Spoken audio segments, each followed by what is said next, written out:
Ivan පුතේ අපි අද මේ සූදානම් වෙන්නේ ඔයාලගේ 10 වසර ගිණුම්කරණය කොටස සාකච්ඡා කරන්න. අපි කලින් දවසක ගිණුම්කරණය හැඳින්වීම කියන මාතෘකාව පටන් අරගෙන ගිණුම්කරණයේ අරමුණු, ගිණුම්කරණයේ නිර්වචන, ඒ වගේම ගිණුම්කරණයක් ව්‍යාපාරය ඇතුළේ තියෙන ප්‍රයෝජන, ඒ වගේම ගනුදෙනුවක් කියලා කියන්නේ මොකක්ද? ඒ ගනුදෙනුවෙන් විහිවන මෙන්න මේ පස් දෙනා ගැන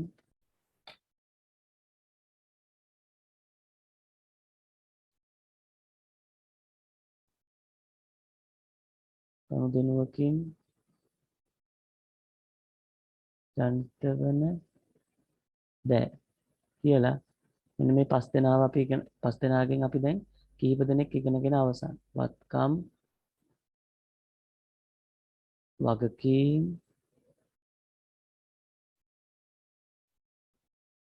හිමිකම්, ආදායම්, වියදම්. මෙන්න මේ පස් දෙනාගෙන් පුතේ අපි දැන් වත්කම්, වගකීම්, හිමිකම් මේ තුන් දෙනාව සාකච්ඡා කරලා අවසන්. නමුත් අදත් මම ඒ අය ගැන පොඩි කෙටි හැඳින්වීමක් කරගෙන ගිහිල්ලා අපිට ඉතුරු වෙලා ඉන්නේ ආදායම් වියදම්. ඒ දෙන්න ගැන කතා කරන්නම්. මුලින්ම කිව්ව පුතේ වත්කම් ගැන කෙටියෙන් පැහැදිලි කරන්නේ වත්කමක තියෙනම පුව ප්‍රධාන වශයෙන් ලක්ෂණ තුනක්. කියන්න බලන්න දරුවෝ. වත්කමක ලක්ෂණ තුනක් තියෙනවා කිව්වා. අතීත ගනුදෙනුවක ප්‍රතිඵලයක් ලෙස ඇතිවීම, හරි. ව්‍යාපාරයේ පාලනයට යටත්වීම, හරි. අනාගත ප්‍රතිලාභ ව්‍යාපාරයට ගලා එන්නා වූ ඔව්. සම්පත් වත්කම් ලෙස හැඳින්වේ කියලා අපි නිර්වචනය කරා. අතීත ගනුදෙනුවක ප්‍රතිඵලයක් වීම. ගනුදෙනුවක ප්‍රතිඵලයක් වීම. අනිවාර්යයෙන්ම වත්කමක මේ ලක්ෂණේ තියෙන්න ඕන. මම උදාහරණයකදී එක උදාහරණයක් අරගෙන ඒක ඔයාලට පැහැදිලි කරලා දෙන්නම්.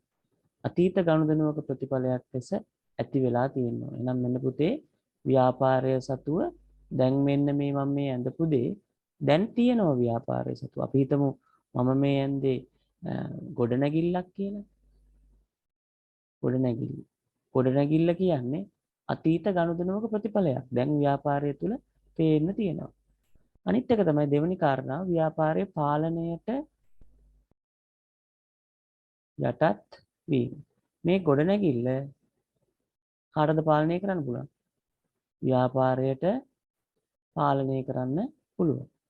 මේ ගොඩනැගිල්ල ව්‍යාපාරය තුල තියෙන නිසා ව්‍යාපාරයට අනාගත ආර්ථික ප්‍රතිලාභ ගලාගෙන එනවා. ගලා ඒම. හේතුව තමයි ව්‍යාපාරිකයට දැන් පුතේ ගොඩනැගිල්ලක් තියෙනවා. තියෙන එකෙන් ව්‍යාපාරයට වාසි. මතක තියාගන්න වාසි. Tamanට ඕන විදිහට, Tamanට කැමති විදිහට තමන්ගේ ව්‍යාපාර කටයුතු කරන්න පුළුවන්. අපි කල්පනා කරන්න ඕනේ මේ ගොඩනැගිල්ල තිබුණේ නැත්තම්, මේ වත්කම ව්‍යාපාරයට තිබුණ නැත්තම් මේ ව්‍යාපාරිකයට පුතේ තමන්ගේ ව්‍යාපාර කටයුතු කරන්න වෙන්නේ වෙන කෙනෙක්ගේ ගොඩනැගිල්ලක. කුලියට ගත්තු ගොඩනැගිල්ලක.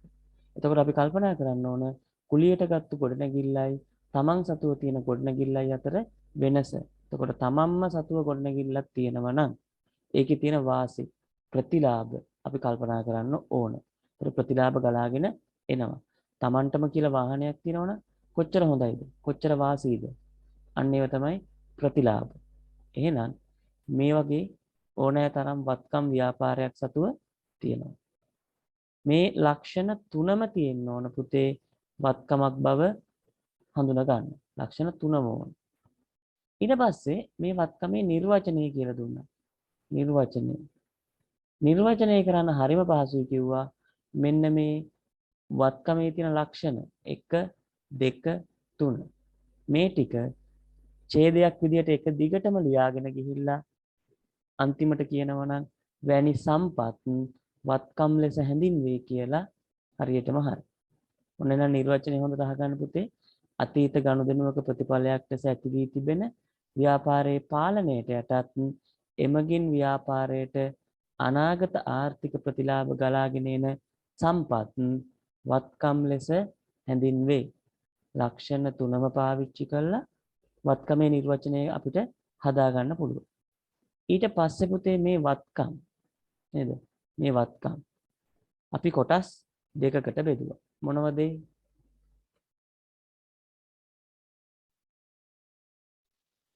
කියන්න බලන්න පුතේ. ජංගම වත්කම් සහ ජංගම නොවන වත්කම්. ඔව්. ජංගම වත්කම් සහ ජංගම නොවන වත්කම් කියලා. ඔන්න ඔය විදිහට වත්කම් කොටස් දෙකකටත් බෙදුවා. මේක හරි ලේසි මතක තියාගන්න. ජංගම වත්කම්. මේවට අපි කියනවා කිව්වා කෙටි කාලීන වත්කම් කියලා. ජංගම නොවන වත්කම් වලට කියන පුතේ දිගු කාලීන වත්කම් කියලා. හැබැයි තව නමකුත් තියෙනවා ජංගම නොවන වත්කම් වලට. මේකට අපි කියනවා ස්ථාවර වත්කම් කියලා. ස්ථාවර වත්කම්. මේ නම් දෙකෙන්ම එකම දෙයක් ගැන කියන්න. එතකොට මේ කෙටි කාලීන වත්කම්. කෙටි කාලීන එහෙම නැත්නම් ජංගම නොවන වත්කම්. ව්‍යාපාරය තුල මාස 12ක් හරි ඊට වඩා අඩු කාලයක් හරි මාස 12ක් හෝ ඊට වඩා අඩු කාලයක් පවතින. එහෙම නැත්නම් විකුණන්න බලාපොරොත්තු වෙන තියෙන මුදල් බවට පත් වෙන ඕනම වත්කමක් අපි ජංගම වත්කමක් කියලා කියනවා කිව්වා. ව්‍යාපාරයක් තුල පවතින මාස 12කට වඩා අඩු කාලයක් හැබැයි පුතේ. මාස 12ක් හෝ ඊට වඩා අඩු කාලයක් ව්‍යාපාරයක් තුල පවතින. එහෙම නැත්නම් විකිණීමට බලාපොරොත්තු වෙන. එහෙම නැත්නම් මුදල් බවට පරිවර්තනය කරන්න බලාපොරොත්තු වෙන ඕනෑම වත්කමක් ජංගම වත්කමක් කියලා අපි කිව්වා. ඒතකොට මේ ජංගම වත්කම් වලට මම උදාහරණ විදිහට දුන්නේ ජංගම වත්කම්. මොනවද දීපු උදාහරණ? තොග, මුදල්, ණය ගැති, ලැබිය යුතු වත්කම්. ඔව් ලැබිය යුතු අගයන් කියලා ඇත්තනේ. ඔව් ලැබිය යුතු අගයන් කියලා ඇත්තේ. තව එකක් කිව්ව මට මතක විදියට. නැද්ද ලියලා තියෙන්නේ? බැංකු ශේෂය. ලියලා නැත්නම් ලියලා තියාගන්න පුතේ. දැන් බලමු මේව ජංගම වත්කම්ද කියලා. මේ බලන්න පුතේ. තොග ව්‍යාපාරය ඇතුලේ තියෙන අතීත ගනුදෙනුවක ප්‍රතිඵලයක්. තොග. ඒකයි. ව්‍යාපාරිකයට පාලනය කරන්නත් පුළුවන්. කැමති නම් විකුණන්න පුළුවන්. නැත්නම් ව්‍යාපාරය ඇතුලේ තියෙන්නත් පුළුවන්. තියාගන්නත් පුළුවන්. අනාගත ආර්ථික ප්‍රතිලාභ එනවා. ඔව් විකුණනොත් ව්‍යාපාරයට සල්ලි එනවා. යොදවපු මුදලට වඩා වැඩි මුදලක් එනවා. මොකද භාණ්ඩ පුතේ ගත්තු ගන්නට නෙමෙයි අපි විකුණන්නේ. ප්‍රතිලාභ එනවා. එතකොට තොගය තුල ඔය කියන ලක්ෂණ තුනම තියෙනවා. ඒක නිසා අපි කැමති පුතේ පිළිගන්න තොග කියලා කියන්නේ වත්කමක් කියලා. දැන් මේක ප්‍රශ්නේ තියෙන්නේ මේක ජංගම වත්කමක්ද ජංගම නොවන වත්කමක්ද? සාමාන්‍ය ව්‍යාපාරයකට කියන භාණ්ඩ මාස 12ක් හෝ ඊට වඩා අඩු කාලයක් ඇතුළත විකුණන්න අපි බලාපොරොත්තු වෙනවා. අද ගෙනාව නම් හෙට විකුණන්න බලාපොරොත්තු වෙනවා. ඒ නිසා කෙටි කාලීනව තියෙන නිසා මේ වත්කම් ජංගම වත්කම් කියලා කියනවා. ඊට පස්සේ මුදල්. මේ තියෙන මුදල්. ව්‍යාපාරයක් සතුව තියෙන මුදල්. අතීත ගනුදෙනුවක ප්‍රතිඵලයන් නිසා තමයි පුතේ අපේ ලාච්චුව ඇතුලේ දැන් සල්ලි තියෙන්නේ. ලාච්චුව ඇතුලේ තියෙන සල්ලි ව්‍යාපාරයට පාලනය කරන්නත් පුළුවන්. ඒකත් හරි. ලාච්චුවේ සල්ලි ටිකක් තියෙන නිසා ව්‍යාපාරයේ සතුව මුදල් ටිකක් තියෙන නිසා ව්‍යාපාරයට වාසීද අවාසීද කියන්න පුතේ ව්‍යාපාරයට වාසීද අවාසීද සල්ලි තියෙන නිසා ව්‍යාපාරයට වාසි. වාසිය. එතකොට දැන් වාසිය මෙහෙම අපිට කියන්න පුළුවන්. ව්‍යාපාරයේ සතුව මුදල් ටිකක් තියෙනකොට ව්‍යාපාරයේ නැති මොනවා හරි භාණ්ඩ තියෙනවනම් විකුණන්න තියෙන භාණ්ඩ දැන් ඉවර වෙලා මොනවා හරි දෙයක්. එතකොට අපිට ළඟ සල්ලි තියෙනවනම් අපිට ඉක්මනින්ම ඒ භාණ්ඩ ව්‍යාපාරයට ගෙනල්ලා අපේ ව්‍යාපාරයට නැති ඒ භාණ්ඩ ගෙනල්ලා ව්‍යාපාරික කටයුතු නැවත යථා තත්ත්වයට පත් කරගන්න පුළුවන්. හදිසියවත් ව්‍යාපාරය සතුව මුදල් නැමැති වත්කම තිබුණ නැත්තම් අපිට මේ භාණ්ඩ ටික අරන් එන්න වෙන්නේ ණයට. සමහර කෙනෙක් අපිට ණයට භාණ්ඩ දෙන්න අකමැති නම් සමහර විට අපේ ව්‍යාපාරයට භාණ්ඩ අරගෙන එන්න බැරි වෙන්නත් පුළුවන්. මතක තියාගන්න පුතේ ව්‍යාපාරයක් සතුව මුදල් තියෙන එක ව්‍යාපාරයට වාසි සහගතයි. ඒ කියන්නේ අනාගත ප්‍රතිලාභ ගලාගෙන එනවා. ඒක නිකමට හිතන්න ඔයාලගේ ගෙදරත් ඔයාලගේ ගෙදර සල්ලි ටිකක් තියෙනවා කියලා. කොච්චර හොඳයිද? ව්‍යාපාරයට කොච්චර වාසීද? පැහැදිලිද? ව්‍යාපාරයට නෙමෙයි සෝරි. ගෙදරට කොච්චර වාසීද? හදිසියකදී ලෙඩක් දුකක් හැදුනම ළඟ සල්ලි තියෙනවා කියන්නේ ගෙදර මිනිස්සුන්ට ලොකු හයියක්. ඕනම වෙලාවක බෙහෙත් ටිකක් ගන්න අපිට යන්න උනත් පුළුවන්. බය නැතුව. මුදල් තියෙනවා. මුදල් නැත්නම් අපිට කල්පනා කරන්න වෙනවා කොහොමද අපි බෙහෙත් ටිකක්වත් ගන්න යන්නේ. රජේ රෝහලකටම තමයි සමහර වෙලාවට යන්න වෙන්නේ. ඉතින් ඒ වගේ පොඩි පොඩි අඩුපාඩුකම් තියෙනවා මුදල් නැමැති වත්කම නැති වුණොත්. ඒ වගේම තමයි මෙන්න මේ බැංකු ශේෂයත් පුතේ. බැංකුවේ තියෙන සල්ලි, බැංකු ශේෂය. account එකේ හරි සල්ලි තියෙනවා කියලා කියන්නේ පුතේ ව්‍යාපාරයට වාසි. ලක්ෂණ තුනම මේ බැංකු ශේෂය තුල තියෙනවා. හරි. ඊළඟට කතා කරන්න ඕනේ ලැබිය යුතු අගයන්. පුතේ ලැබිය යුතු අගයන් කියන එක ලොකුවට ඔයාලට තේරුම් ගන්න අමාරුයි නම් මෙන්න මේ ණයගැතියන්ගේ මේක තේරුම් ගන්න. ණයගැති කියලා කියන්නේ පුතේ මෙන්න මේ ව්‍යාපාරයෙන් භාණ්ඩ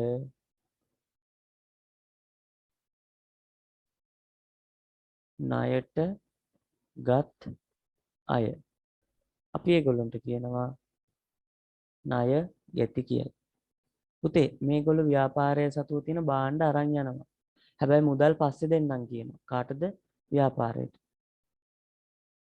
ව්‍යාපාරයට මුදල් පසුව ලබා දීමට පොරොන්දු වීම.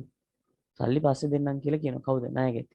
ඉතින් පුතේ මේ වගේ ණයගැතියොන්ගෙන් ව්‍යාපාරයට වාසි කියලා කියන්නේ මේගොල්ලොන්ට හරි අපි පුතේ භාණ්ඩ විකුණනනේ නේද? අපි සල්ලි තියෙන මිනිස්සුන්ටම භාණ්ඩ විකුණනකොට මුදල් ලැබෙනවා. ඒක හරි. හැබැයි හැමෝටම එකම විදියට මුදල් නැති නිසා සමහර පුද්ගලයෝ කැමති අපි භාණ්ඩ ණයට දෙනවා. ණයට දුන්නත් අපිට මේ ණයගැතියන්ගෙන් පසු අවස්ථාවක නේද? පසු අවස්ථාවක හරි මුදල් ලැබෙනවා. ලැබෙන නිසා ව්‍යාපාරයට ප්‍රතිලාභ ගලාගෙන එනවා. එහෙනම් ණයගැතියා කියන්නේ ණයගැතියා කියලා කියන්නේ අතීත ගනුදෙනුවක ප්‍රතිඵලය. ණයගැතිය අපිට පාලනය කරන්නත් පුළුවන්.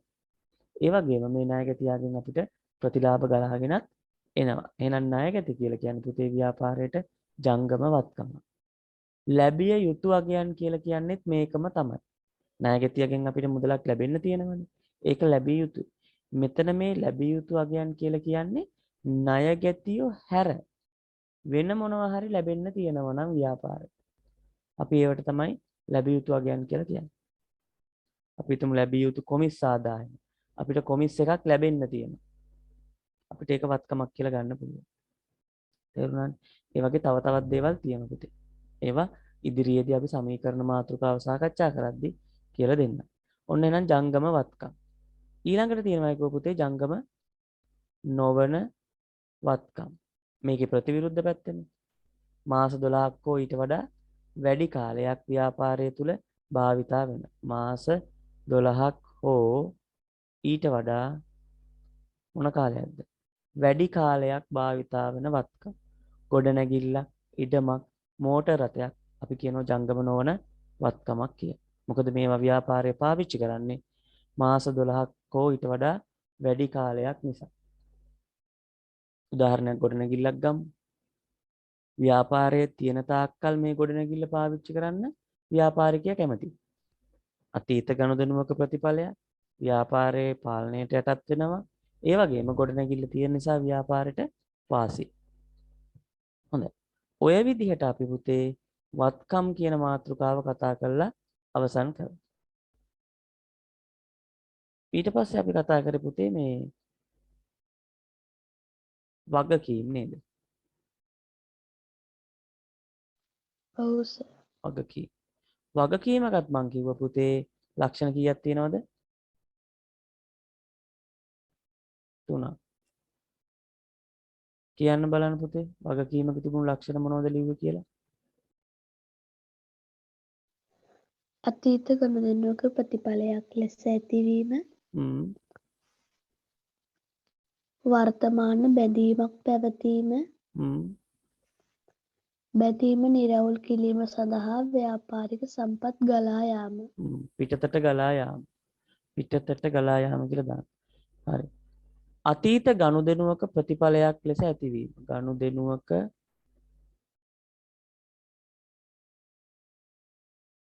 ප්‍රතිඵලයක් වීම.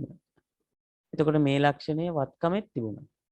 වත්කමෙත් තිබුණා වගකීමෙත් තියෙනවා. එතකොට අතීත ගනුදෙනුවක ප්‍රතිඵලයක් ලෙස ඇතිවීම, වර්තමානයේ බැඳීමක් පැවතීම,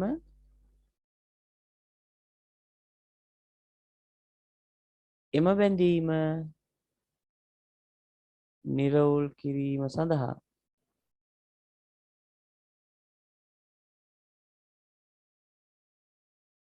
ව්‍යාපාරික සම්පත් පිටතට ගලා යාම. සම්පත් හෝ සම්පත් වලින් කොටසක් වුණත් වෙන්න පුළුවන්. කොහොම හරි අපි ගාව තියෙන දෙයක් මේ බැඳීම නිරෝල් කරන්න එළියට ගලාගෙන යනවා. හරියටම කිව්වොත් පුතේ මේ බලන්න. මෙන්න තියෙනවා ව්‍යාපාරය. අපි බැංකුවකින් ණයක් ගත්තා. බලන්න. බැංකුවේ මොනවද අපි ගන්නෙ? ණය. ණය අපි ගත්තම පුතේ ඒ ණය බැංකුවට අපි මොනව කරන්න ඕනද? ගෙවිය යුතුයි. ඒ ණය බැංකුවට ගෙවිය යුතුයි. ණය ගත්තම. එතකොට මේ ණය කියලා කියන්නේ බලමු ණය මේ ලක්ෂණ ටික තියෙනවද කියලා. බැංකුවෙන් ගන්න ණය. මේක ඇතුලේ මේ ණය ගත්තේ අතීත දිනක අතීත ගනුදෙනුවක ප්‍රතිඵලයක්. ඒ ලක්ෂණේ තියෙනවා. හිතන්නකෝ මම මේ ණය ගත්තේ 2016 12 වෙනි මාසේ 5 කියලා. තාම ගෙවනවා. අවුරුදු 10කට ණය ගත්තේ පුතේ. වසර 10කට ගත්තේ ණය. කවද වෙනකම් මම මේක ගෙවිය යුතුයිද?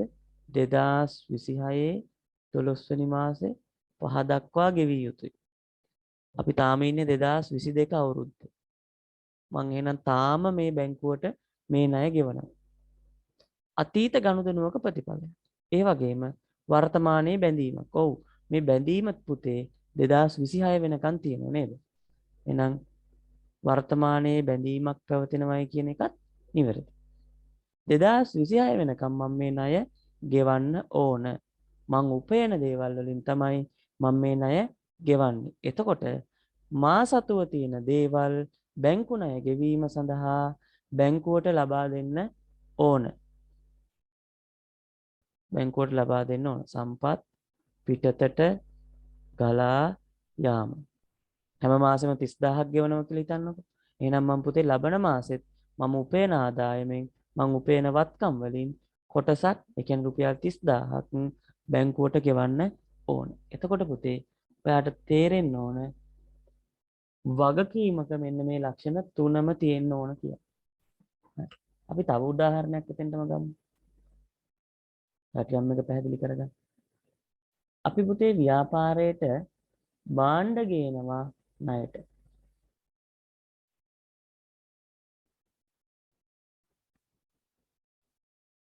භාණ්ඩ ණයට ගැනීම.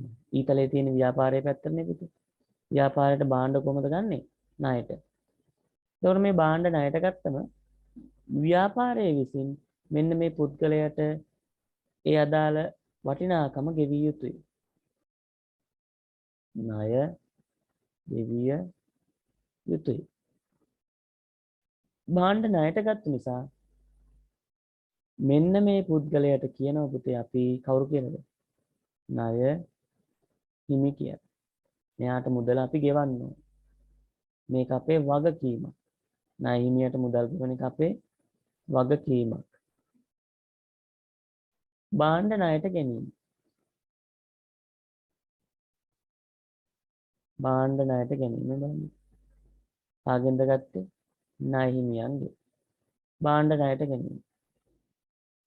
අතීත ගනුදෙනුවක ප්‍රතිඵලයක් පිළිගන්නවා. වර්තමානයේ මෙයාට සල්ලි ගෙවන්න තියෙනවා කියලාත් ඔයා පිළිගන්න පුතේ. වර්තමානයේ බැඳීමක් පැවතීම. ඒ බැඳීම නිරවුල් කරනකොට මේ ගෙවිය යුතු වටිනාකම අපි කවදා හරි ගෙවන්න ඕනේ. ගෙවනකොට පුතේ මොකද්ද වෙන්නේ? ව්‍යාපාරික සම්පත් පිටතට ගලාගෙන යාම සිද්ධ වෙනවා. එහෙනම් ණය හිමි කියලා කියන්නේ වගකීමක්. හරි. මම හිතන්නේ ඔයාලට මේ ටික පැහැදිලි මොකද කලින් දවස් සාකච්ඡා කරපු දේවල්. ඒ අනුව පුතේ ව්‍යාපාරයක් සතුව මේ වගකීම් ප්‍රධාන කොටස් දෙකකට බෙදෙනවා. එකක් ජංගම වගකීම් අනිත් එක ජංගම නොවන වගකීම්.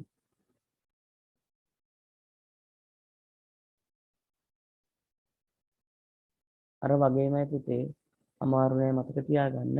ජංගම වගකීම් කියන්නේ පුතේ මාස 12ක් හෝ ඊට වඩා මොන කාලයකද? අඩු කාලයකදී ගෙවා නිදහස් කරන්න ඕන දේවල්. කාට හරි අපි ගෙවන්න තියෙනවා නම් මුදලක් ඒක බැංකුවට වෙන්න පුළුවන්, නැහිමියන්ට වෙන්න පුළුවන්. ඒ වගකීම මාස 12ක් හරි ඊට වඩා අඩු කාලයකදී ගෙවලා ඉවර වෙනවා. මතක තියාගන්න. ඒ වගකීම් වලට අපි කියනවා ජංගම වගකීම් කියලා. යම් වගකීමක් පුතේ අපි ගෙවන්නේ මාස 12ක් හෝ ඊට වඩා වැඩි කාලයකදී නම් ඒ කියන්නේ මාස 18කදී අවුරුදු 2කදී 3කදී 5කදී 10කදී මේ වගේ කාලයකදී හරි අපි මේ වගකීම ගෙවලා ඉවර කරනවා නම් මේ වගකීම් වලට කියනවා ජංගම නොවන වගකීම්. ගොඩක් වෙලාවට මෙතන තියෙන්නේ බැංකු ණය, උකස් ණය වගේ දේවල්. ජංගම වගකීම් වලදී තියෙන පුතේ උදාහරණ විදිහට ණය හිමි සහ ගෙවිය යුතු අගයන්. නොව පුතේ අපිට ගන්න පුළුවන් ජංගම වගකීම් කියලා. හරි. ඔය ටිකත් කතා කරලා පුතේ අපි වගකීම් කියන මාතෘකාවත් අවසන් කරා.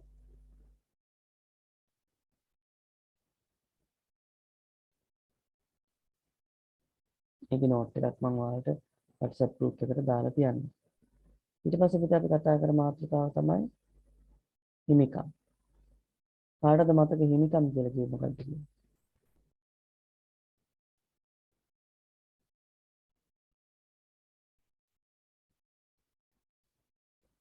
කියන්න බලන්න කවුරු හරි පුතේ හිමිකම් කියන්නේ මොකක්ද කියලා?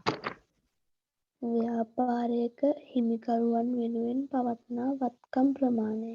අන්න හරි. ව්‍යාපාරයක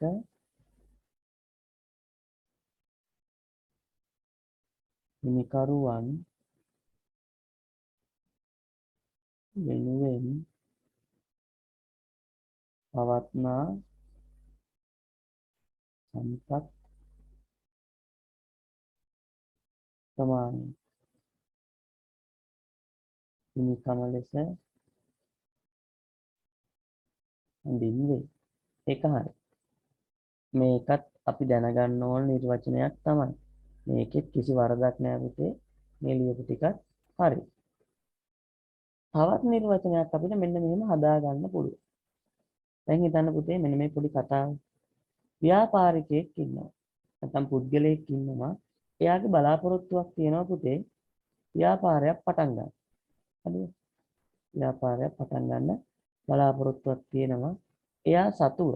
මෙයා ව්‍යාපාරයක් පටන් ගත්තොත් මෙයානේ ව්‍යාපාරයේ අයිතිකරු.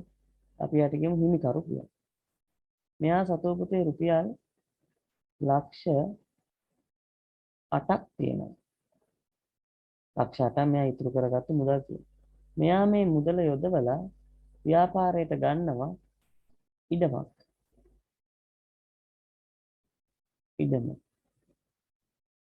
ලක්ෂ 5යි. මේ ඉඩමේ පුතේ මෙයා ගොඩනැගිල්ලක් හදනවා. හරි.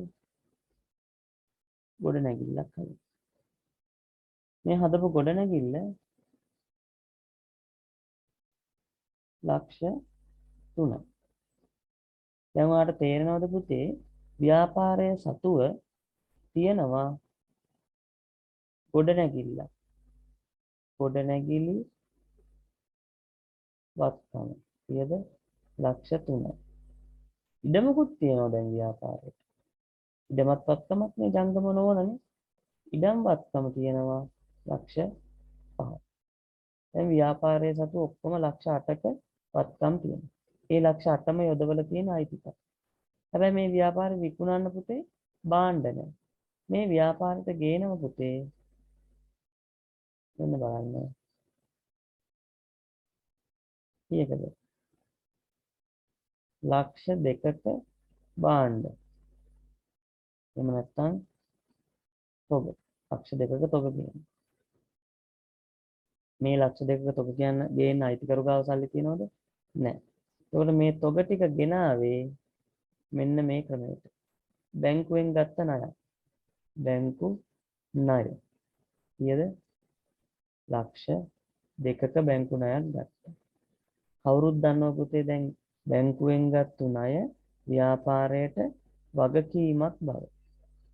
හරි. ලක්ෂ 2ක වගකීමක්. බැංකුවෙන් ණයක් අරගෙන අපි මේ ලක්ෂ 2කේ සල්ලි වලින් ව්‍යාපාරයට තොග ගෙනාව ලක්ෂ 2ක. හරි. ඒ අනුව මෙන්න මේ ලක්ෂ 8ට තව ලක්ෂ 2ක් එනවා.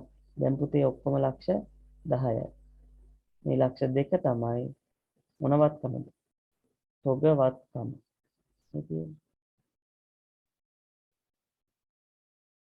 තොගවත්කම තමයි මේ කියන්නේ. දැන් ව්‍යාපාරයේ සතුව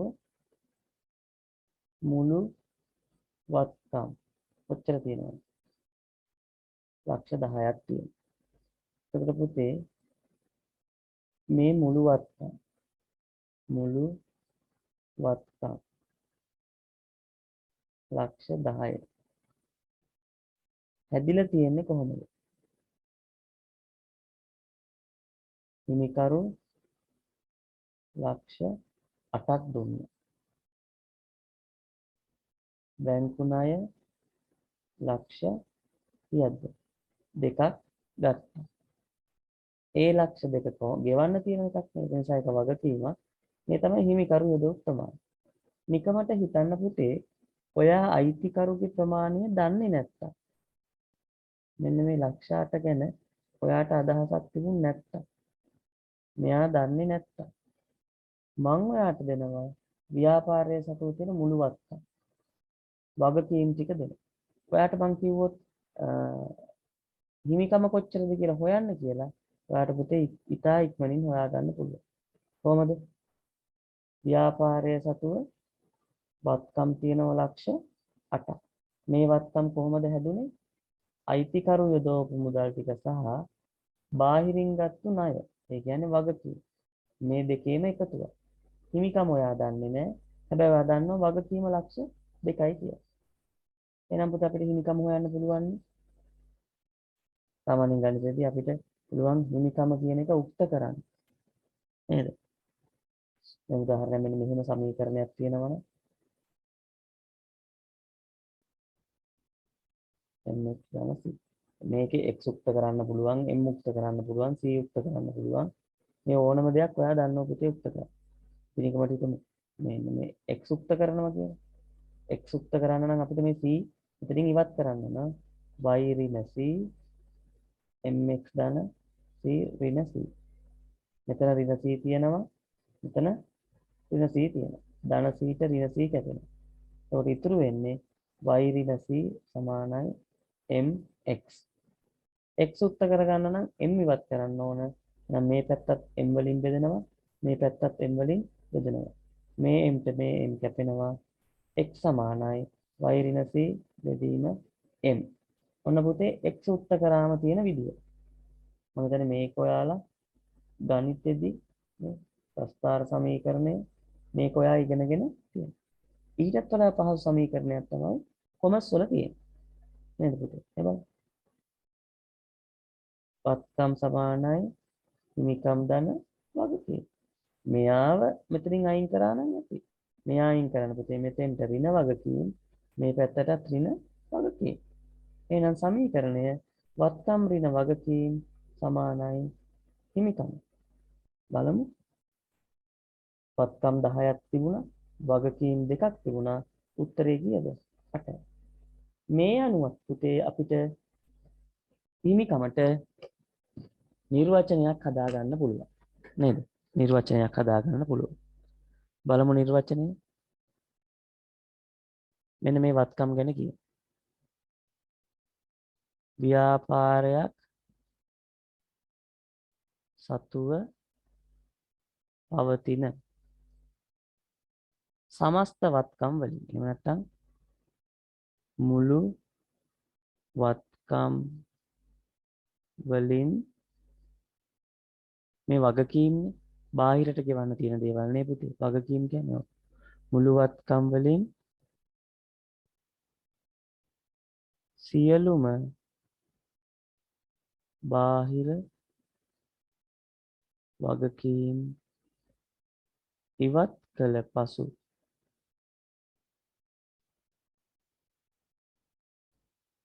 ඉතිරි වන සම්පත් ප්‍රමාණය හිමිකම ලෙස හැඳින්වේ. හරිනේ. අන්න අතරින් තමයි අපි ඒක හදාගත්තේ. ඔයාලට කියන්න පුතේ වත්කම් සමානයි හිමිකම් දන වගකීම් කියන්නේ ඔයාලා ඊළඟ පාඩමේ ඉගෙන ගන්න ගිණුම් සමීකරණය. ගිණුම් සමීකරණය.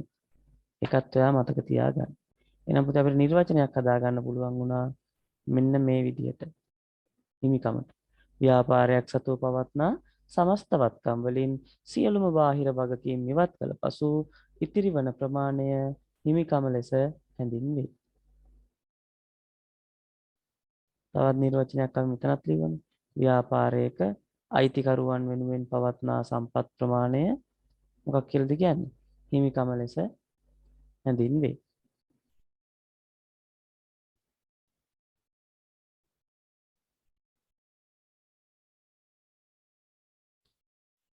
හොඳයි. දැන් හිමිකම ගැන ওই විදිහට ඉගෙන ගත්තට පස්සේ දැන් අපිට ඊළඟට තව මාතෘකා දෙකයිනේ තියෙන්නේ. ආදායම් සහ වියදම්. ඒ දෙන්න ගැන කතා කරන්න කලින් පුතේ ආදායම් සහ වියදම් ගැන කතා කරන්න කලින් මම කැමතියි පුතේ දැනගන්න මාතෘකාව නම් ආදායම් තමයි. හරිද? ඒක ලියන්න එපා පුතේ දැන්. මාතෘකාව ලියන්න එපා ආදායම් කියලා. ඊට කලින් මම දැනගන්න කැමතියි ව්‍යාපාරයක් ආරම්භ කරන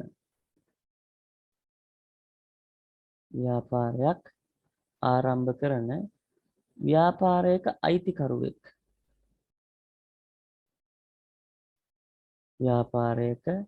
අයිතිකරුවෙක් ව්‍යාපාරයෙන් පුතේ අපේක්ෂා කරන්නේ මොන වගේ දෙයක්ද කියන්නකෝ බලන්න. ව්‍යාපාරයෙන් මොන වගේ දෙයක්ද එයා අපේක්ෂා කරන්නේ? බලාපොරොත්තු වෙන අරමුණ මොකක්ද එයාගේ ව්‍යාපාරයෙන්?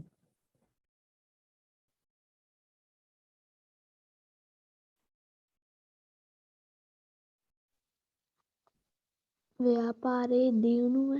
ඔව්. එක ව්‍යාපාරයේ දියුණුව එයා අපේක්ෂා කරනවා. අපිත් එහෙමනේ. අපිත් මේ ඉගෙන ගන්න අපේ දියුණුව අපේක්ෂාව. ඇත්ත. තව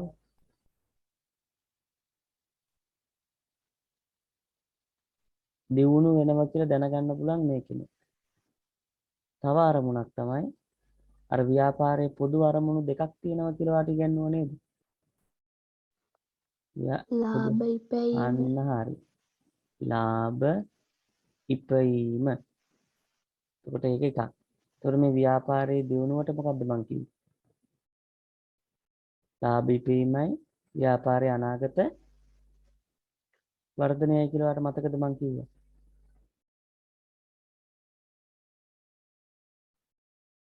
ව්‍යාපාරයේ අනාගත වර්ධනය.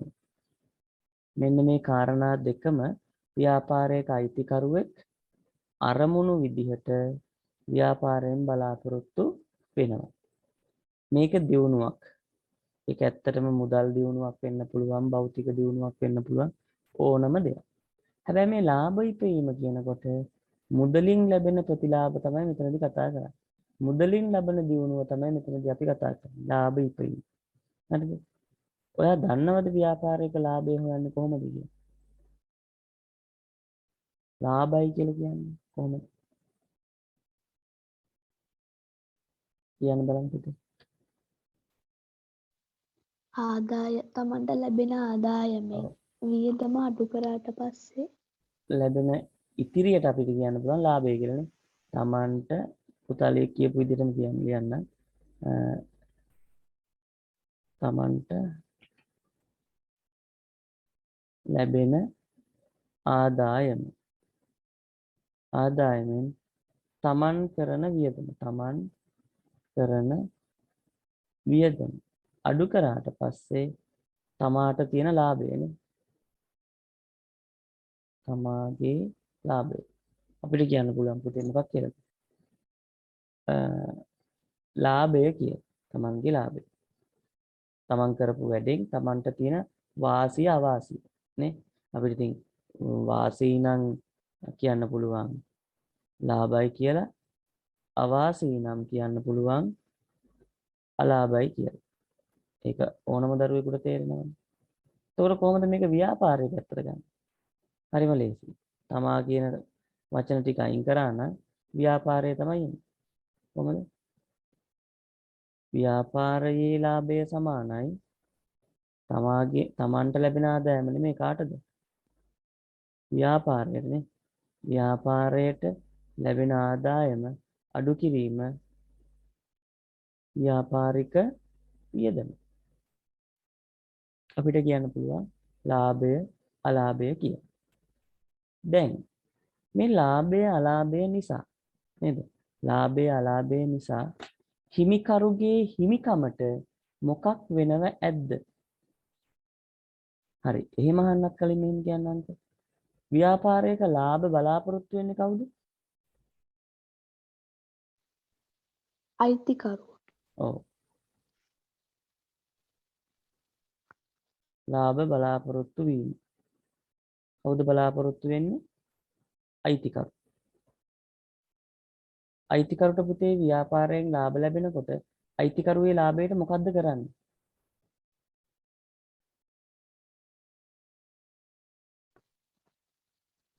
ලාභයේ බෙදිලා යනවා. ඔව් ඒ අයිතිකරුවෝ ගොඩක් ඉන්නව නම් මේ බෙදිලා යන්නේ. එක අයිතිකරුවෙක් විතරක් ඉන්නවනේ.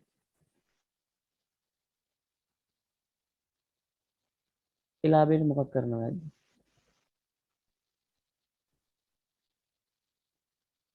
ඒ ලාභය තමන්ම තියා ගන්නවා. දැන් මේ හිතමුකෝ පුතේ අපි ඔන්න පොඩි කඩයක් තියෙනවා. පළතුරු කඩයක්. හරිද? පළතුරු කඩයක්. මේ පළතුරු කඩේ ඇතුලේ අපි හිතමු අන්නාසි කියලා. අන්නාසි. එක ගෙඩියක් රුපියල් 80 ගානේ ගෙඩි 1000ක් මෙයා ගේනවා ව්‍යාපාරෙට. රුපියල් 8000ක් වියදන්නේ පුතේ. වියදම් වුණා. වියදම්. මම මේ සාමාන්‍යයෙන් කියන්නේ. එතකොට මේ ගෙඩි 80 ගානේ කියන්නේ. පුතේ මේ ගෙඩි 80 ගානේ ගෙනාවට මේ ගෙඩි හිතන්නකො පුතේ අපි රුපියල් 150 ගානේ විකුණනවා කියලා. ගෙඩි 1000ම විකුණනවා. ඊට උත්තරේ 1,50,000. මේකනේ පුතේ ආදායම. එතකොට ආදායමෙන් වියදම 80000 අඩු කරාම ලාභය පුතේ රුපියල් 70000ක් තියෙනවා. සාමාන්‍යයෙන් මේ ලැබුණු ලාභය තේරුණාද? මේ ලැබුණු ලාභය අයිතිකරු තවත් භාණ්ඩ ගේන්න යොදවනවා. ඒ වුණාට හරි ඊළඟ පාර බිස්නස් එක කරේ නැහැ කියලා හිතන්නකෝ. අන්නාසි නැහැ කියලා. මේ 70000 මෙයා තියාගන්නවද නැද්ද? අයිතිකරුට අයිතිද නැද්ද? අයිති. එහෙනම් මට පුතේ හිමිකමට මෙන්න මේ ලාභය අයිතියක් විදියට එකතු කරන්න පුළුවන්ද බැරිද? ලාභය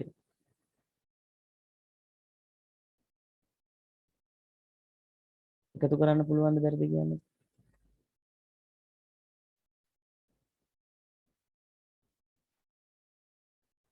මේ ලාභය අයිතිකරුට දෙන්න. දැන් මේ අයිතිකරුට දෙනවා කියලා කියන්නේ අයිතිකරුගේ සාක්කුවට මේ ලාභය ලැබෙනවා. එතකොට අයිතිකරු මේ ලාභය ගන්නවා. එතකොට අයිතිකරුගේ අයිතිය මොනව වෙනවද? වැඩි වෙනවා. මතක තියාගන්න පුතේ ලාභය නිසා හිමිකම වැඩි වෙනවා. අලාභය නිසා හිමිකම අඩු වෙනවා. දැන් මෙහෙම හිතන්නකෝ. මෙතන ලාභය 70000යි.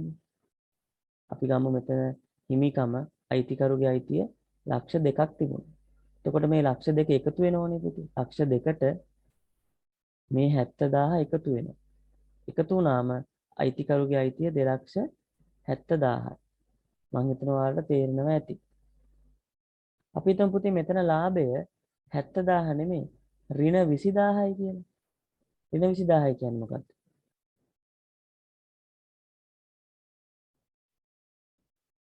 ඍණ 20000යි කියලා කියන්නේ මොකක්ද? කියන්න බලන්න පුතේ. ලාභද අලාභද?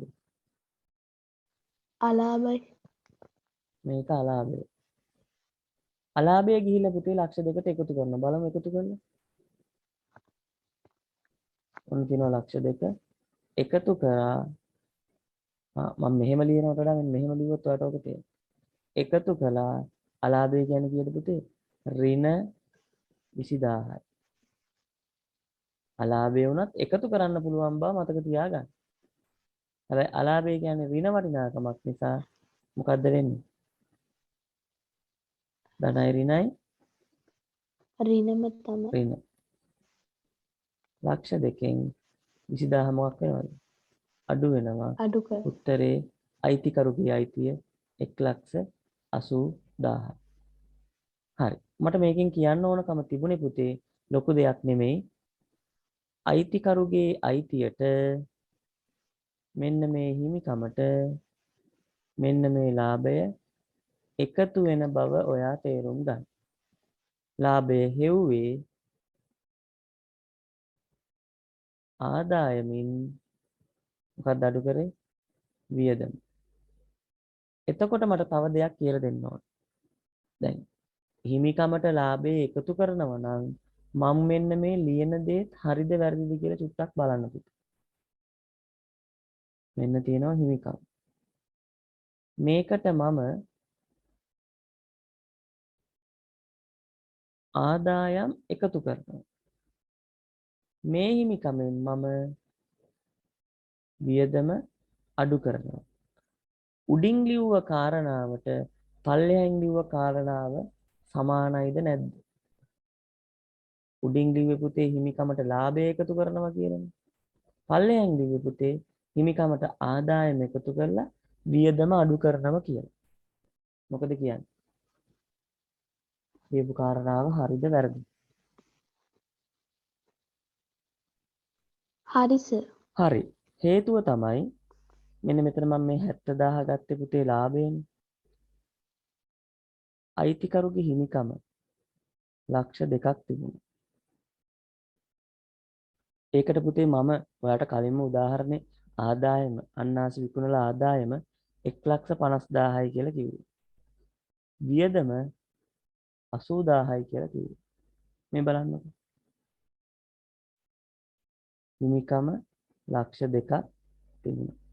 ඒකට ආදායම එකතු කරනවා. ආදායම එකතු කරනවා. කීයද? 1,50,000.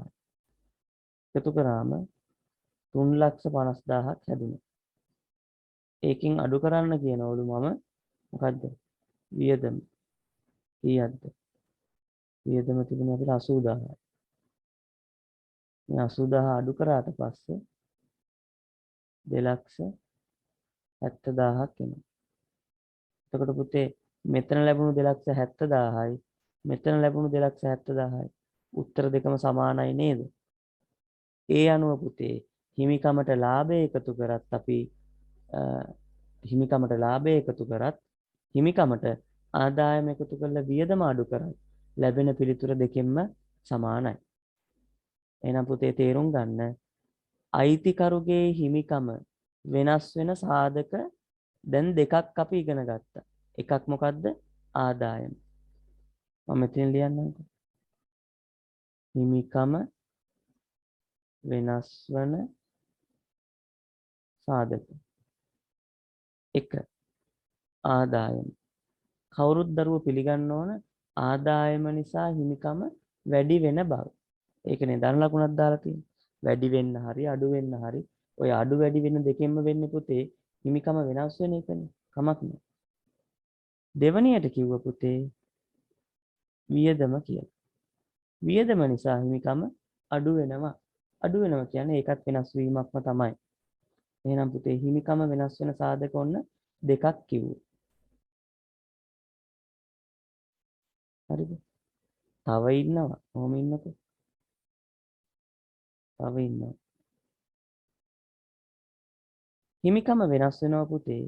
දැන් අයිතිකරු ව්‍යාපාරයට මුදල් යොදවන එකට අපි කිව්වේ ප්‍රාග්ධනය කියලානේ. ඒක මේ ප්‍රාග්ධනය නෙමෙයි. ප්‍රාග්ධනය. අයිතිකරුට පුළුවන් පුතේ යොදවපු සල්ලි වලට අමතරව පසු අවස්ථාවක එයාට තව තවත් මුදල් මේකට යොදවන්න පුළුවන්. අපි අමතරව යොදවන ප්‍රාග්ධනයට කියමු අමතර ප්‍රාග්ධනය කියලා. අයිතිකරු තමන් සතුව පෞද්ගලිකව තිබිච්ච මුදලක් ව්‍යාපාරයට යොදවනවා. ඒක නිසා අයිතිකරුගේ අයිතිය වැඩි වෙනවද අඩු වෙනවද?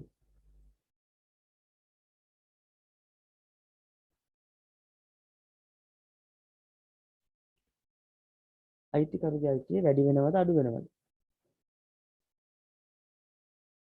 කියන්න පුතේ. වැඩි වෙනවා සර්. වැඩි වෙනවනේ. ඇයි? තමන් සතුව තියෙන දෙයක් ව්‍යාපාරයට යෙදෙව්වම මේක යොදවන්නේ අයිතිකරු. යොදවනකොට පුතේ අයිතිකරුගේ අයිතිය නිකම්ම වැඩි වෙනවා. උදාහරණයක් හිතන්නකෝ. අයිතිකරු ගාව තිබිච්ච රුපියල් ලක්ෂයක් අයිතිකරු ව්‍යාපාරයට යොදවනවා. කලින් පුතේ ලක්ෂ 2ක් යොදවලා තිබුණා. මෙන්න දැන් තවත් ලක්ෂයක් යොදවනවා. දැන් අයිතිකරුගේ හිමිකම කීයද? ලක්ෂ 3ක්. ලක්ෂ 3යි. එහෙනම් පුතේ ඔයා තේරුම් ගන්න ඕන අමතර ප්‍රාග්ධනය හිමිකම වෙනස් වීමට බලපානවා කොහොමද? එකතු වීමක් විදියට. අමතර ප්‍රාග්ධනය. ඔයාට තේරෙනවද පුතේ අයිතිකරුට පුළුවන් අයිතිකරු කියන්නේ ව්‍යාපාරය සතුව තියෙන දේවල් gedara වුණත් අරන් යන්න. මොකද මේක ව්‍යාපාරය අයිතිකරුට අයිති ව්‍යාපාරයන්නේ. එහෙම අරන් ගියොත් ව්‍යාපාරය සතුව තියෙන මොකක් හරි දෙයක් තමන්ගේ පෞද්ගලික පාවිච්චියට අරන් ගියොත් කොමර්ස් වලදී කියනවා පුතේ ඒකට ගැනිලි කියලා. මොකද කියන්නේ ගැනිලි. හිතන්නකෝ අයිතිකරු ව්‍යාපාරයේ තිබිච්ච රුපියල් 10000ක මුදලක් අරන් යනවා. රුපියල් 10000ක් අරන් යනවා. අපි මොකද්ද කරන්න ඕන අයිතිකරුගේ අයිතියට 10000ක් අරන් ගියොත්?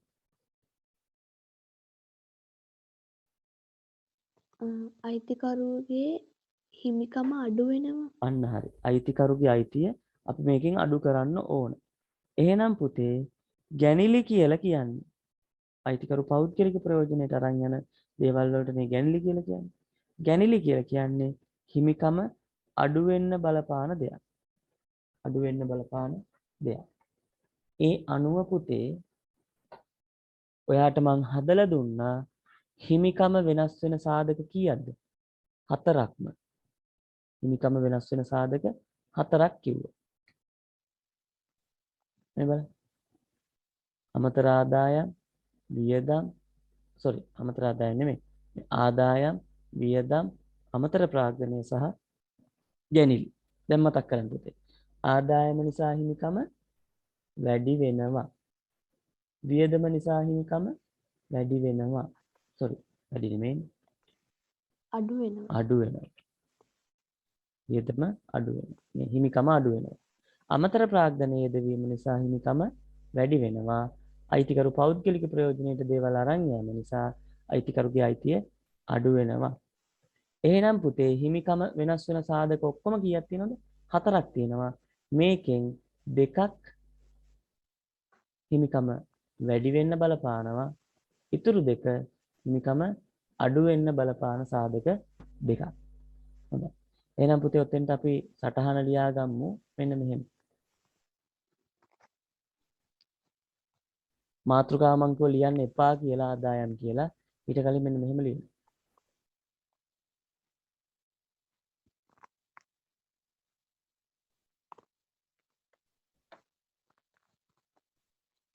ව්‍යාපාරයක හිමිකම වෙනස් වන සාධක. ව්‍යාපාරයක හිමිකම වෙනස් වන සාධක. හරිද? එහෙම ලියා ගන්නකොට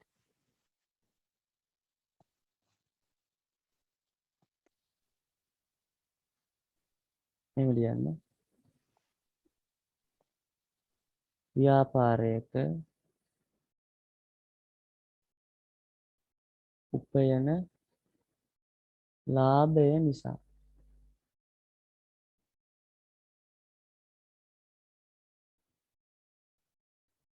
අයිතිකරුගේ හිමිකම වෙනස් වේ.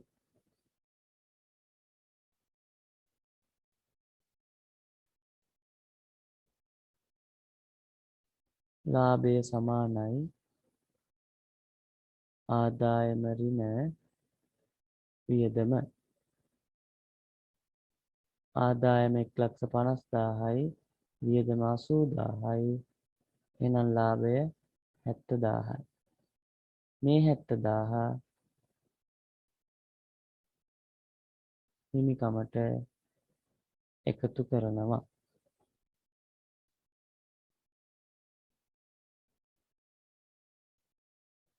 හිමිකමට එකතු කරනවා. එවිට හිමිකම රුපියල් 70,000කින් වැඩි වේ. එවිට හිමිකම 70,000කින් වැඩි වේ.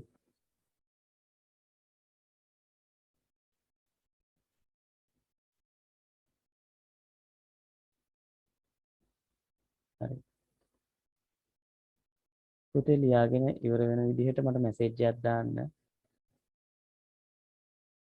මේ ටික තමයි නෝට් එක. හොඳද? ආදායම් තාම මාතෘකාව කිව්වේ නැහැ. මේ හිමිකම වෙනස් වෙන සාධක ටිකක් මේ ඉගෙන ගන්න යන්න. හරි සර්. ඒ අනුව හිමිකම වෙනස් වීමට 1 ආදායම 2 වියදම බලපා ඇත. හිමිකම වෙනස් වෙන්න මේ දෙන්නම බලපෑමක් කළා තියෙනවා. ඒකට ඕනම දරුවෙකුට තේරෙනවනේ පුතේ මෙතන ආදායම වියදම සංඛ්‍යා වෙනස් කරනකොට ලාභය වෙනස් වෙනවා. ලාභය වෙනස් වෙනකොට හිමිකම වෙනස් වෙනවා. එතකොට මේ දෙන්නගෙම තියෙන වෙනස් වීම ලාභයට බලපානවා. ලාභයට බලපානවා කියන්නේ එහෙනම් මේ දෙන්නගෙම තියෙන වෙනස් වීම හිමිකමටත් බලපානවා.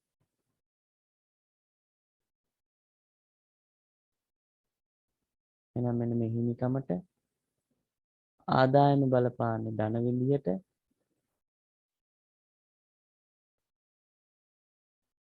මේ හිමිකමට වියදම බලපාන්නේ ඍණ විදියට.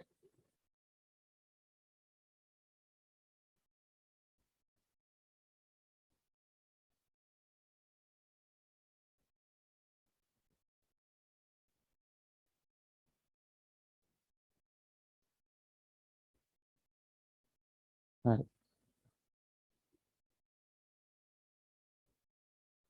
මෙහෙම ලියන්න පුතේ. ඉහත සාධක දෙක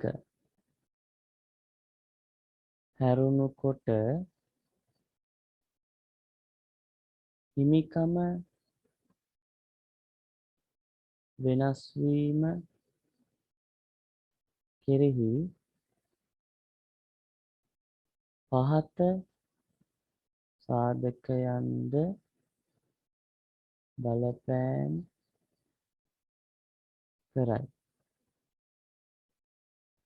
පහත සාධකයන්ද බලපෑම් කරයි. 1 අමතර ප්‍රාග්ධනය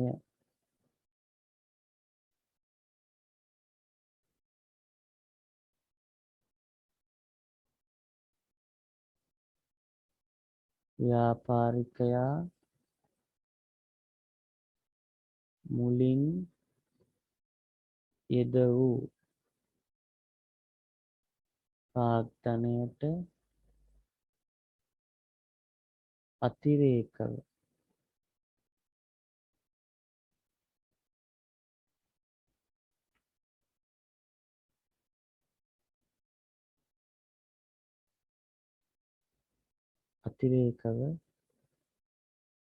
පසු අවස්ථාවක යොදවන සම්පත්. හැබැයි යොදවන්න ඕන අයිතිකරු. ඒවට අපි කියනවා අමතර ප්‍රාග්ධනය කියලා. මේව ලියා ගන්න පුතේ. 2 ගැනිලි.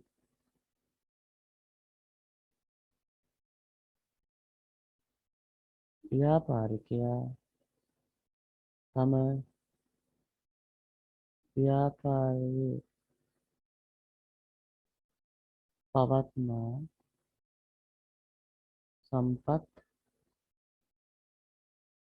තම පෞද්ගලික ප්‍රයෝජනය සඳහා රැගෙන යාම. ව්‍යාපාරයේ තියෙන දේවල් තමන්ගේ පෞද්ගලික ප්‍රයෝජනයට අරන් යනවා.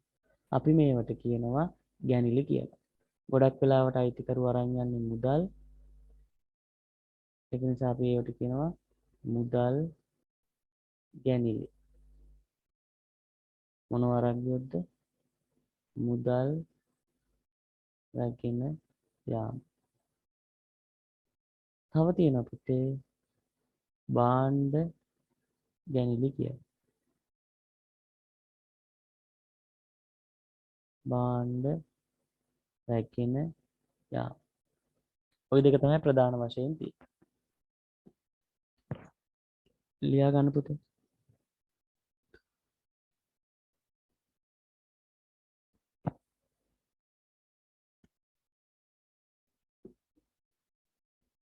ව්‍යාපාරිකයා තම ව්‍යාපාරයේ පවත්නා සම්පත් පෞද්ගලික ප්‍රයෝජනයට අරගෙන යන එක ගැනිලි කියලා කිව්වා. එයාට පුළුවන් පුතේ ව්‍යාපාරයේ තියෙන මුදල් අරන් යන්න මුදල් ගැනිලි, භාණ්ඩ අරන් ගියොත් භාණ්ඩ ගැනිලි.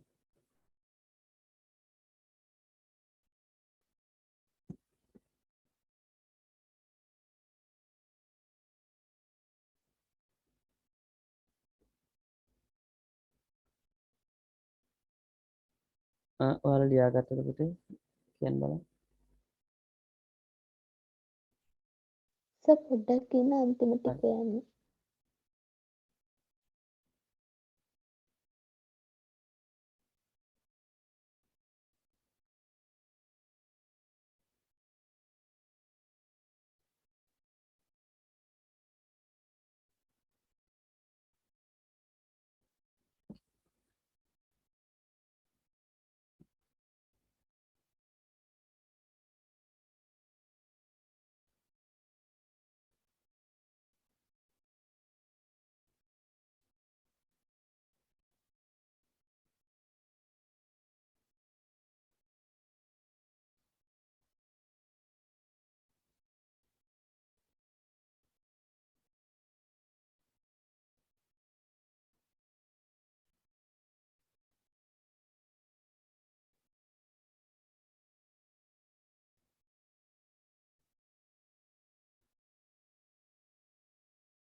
හරි.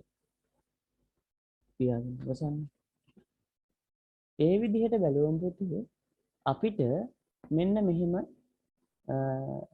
නිගමනයකට එන්න පුළුවන්. මොකද්ද නිගමනය? ව්‍යාපාරයක තියෙන හිමිකම නැත්නම් අයිතිකරුවන් වෙනුවෙන් තියෙන අයිතිය. හිමිකම වෙනස් වෙන්න සාධක හතරක් බලපානවා. සාධක හතරක් බලපාන.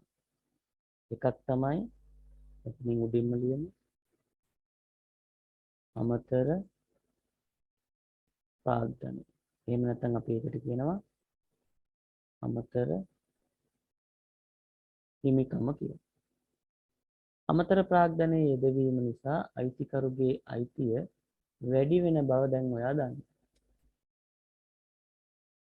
ඒ වගේම අයිතිකරු ව්‍යාපාරයේ තියෙන දේවල් පෞද්ගලික ප්‍රයෝජනයට රැගෙන යාම නිසා අයිතිකරුගේ හිමිකම අඩු වෙන බවත් ඔයා දන්නවා. ව්‍යාපාරයට ආදායම් ලැබෙනකොට ආදායම් උපයනකොට අයිතිකරුගේ හිමිකම වැඩි වෙන බව මං කලින්ම ඔයාලට කිව්වා. එතකොට ඒ ආදායම් උපයන්න අපිට වියදම් කරන්න සිද්ධ වෙනවා. වියදම් නිසා හිමිකරුගේ හිමිකම අඩු වෙන බව දන්නවා. හරිද පුතේ? මේ කාරණා හතර මතක තියාගෙන අපිට යන්න පුළුවන් අපේ මාතෘකාවට. හරිද? මේ සටහනත් පහලින් ඇඳලා තියාගන්න. මේ සටහනත් පහලින් ඇඳලා තියාගන්න. එතකොට මෙන්න මේවා වැදගත්. හොඳද?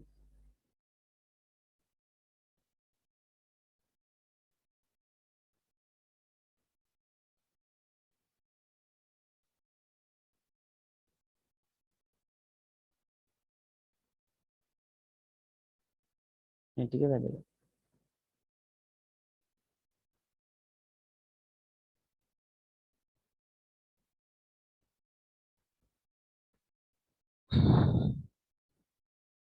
මොකද අපි මේ හතර දෙනාව දන්නවා කියලා කියන්නේ අපිට පුළුවන් පුතේ ආදායම සහ වියදම බොහොම ලේසියෙන් නිර්වචනය කරන්න. මේ ටික ඇඳගෙන ඔයා කරන්න ඕන පුතේ මාතෘකාව ලියා ගන්න ආදායම් කියලා.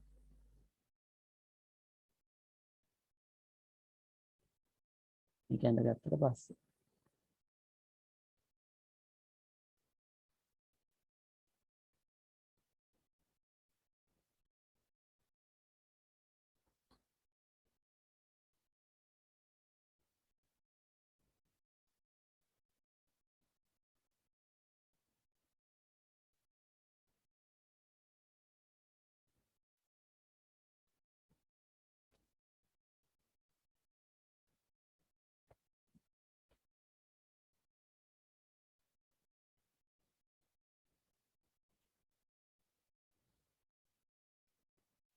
ඔයාලා මේක ඇඳ ගන්නකම් මම මෙතන ආදායම් කියන්නේ මොකක්ද කියලා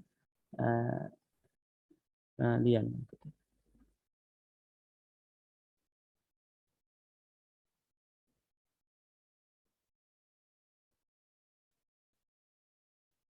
ව්‍යාපාරයක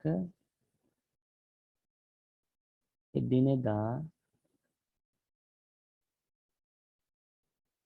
මෙහෙයුම් කටයුතු වලින් උපයන ඉපයීම්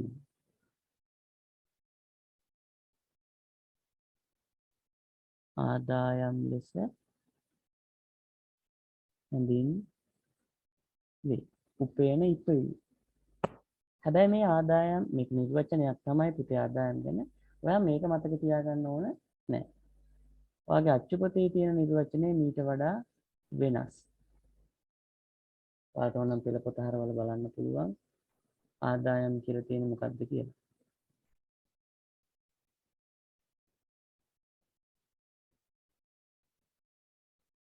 පෙළපොතේ තියෙනවා පුතේ පිටු අංක 53 අයිතිකරු යොදවන ප්‍රාග්ධනය නිසා හිමිකමෙහි සිදුවන වැඩිවීම හැර හිමිකමෙහි සිදුවන අනෙකුත් වැඩිවීම් ආදායම් ලෙස හැඳින්වේ. ඔය නිර්වචනයේ පුතේ කලින්ම ඉස්සෙල්ලම ඔයාට කියලා දුන්නා නම් මේක තේරෙන්නේවත් නැහැ. හැබැයි දැන් ඔයාට මේක තේරුම් ගන්න ඉතාමත්ම පහසුයි. කොහොමද අපි ඒක තේරුම් ගන්නෙ? මෙන්න මෙතන ඔයාලට ස්ක්‍රීන් එකේ පේන උඩින් ලියපු සටහන දිහා බැලුවනම් ඔයාට පුතේ දැන් කියපු නිර්වචනය බොහොම පැහැදිලිව තේරුම් ගන්න පුළුවන්. අපි එහෙනම් තේරුම් ගමු. ආදායම් ලෙස හැඳින්වේ. මෙන්න තේරුම් ගන්න යන්න. හරිද? මම හිතන මේ උඩ රූප සටහන ඔයාලා ඇඳ ගන්න ඇති. ඒකේ කරන වෙනස්කම් ටික මම කළු පෑනෙන් වෙනස්කම් කරන්න. ඔයා පුතේ ඒ කිසිම දෙයක් ලියා ගන්න එපා. මේ රතු පෑනෙන් දීලා තියෙන ඒ ටික විතරක් ඔයා ලියා ගන්න. highlight කරන ටික ලියා ගන්න. දැන් බලමු ආදායම. මට කවුරු හරි දරුවෙක් කියන්න බලන්න. හිමිකම වැඩි වෙන්න බලපාන සාධක කීයක් තියෙනවද? දෙකක් තියෙනවා. ආදායම් සහ අමතර ප්‍රාප්තිය. ඔයා දන්නේ නැහැ කියලා හිතන්නකෝ ආදායම් කියන එක. ඔයා දැන් දන්නවා හිමිකම ඔයා මෙච්චරයි දන්නේ. ඔයා දන්නේ මෙන්න මෙච්චරමයි. මොනවද? හිමිකම වෙනස් වෙන්න නැත්නම් හිමිකම වැඩි වෙන්න සාධක දෙකක් බලපාන. මාර වැඩි. මට මතක නෑනේ මේ සාධක දෙක මොකක්ද? අන්න එහෙම ඔයා හිතන්නකෝ. ඔයා දන්නවා හිමිකම වෙනස් වෙන්න නැත්නම් වැඩි වෙන්න සාධක දෙකක් බලපානවා. ඒ සාධක දෙක දැන් ඔයාට මතක නෑ. හැබැයි ඔයා ආදායම් කියන එක විතරක් දන්නේ නෑ. ඔයා හිතන්නකෝ අමතර ප්‍රාග්ධනය කියන එක දන්නවා කියලා. ඒතර මේ දන්න කෙනාගෙන් නොදන්න කෙනා හොයාගන්න ලේසි. මෙන්න මෙහෙම. ව්‍යාපාරයක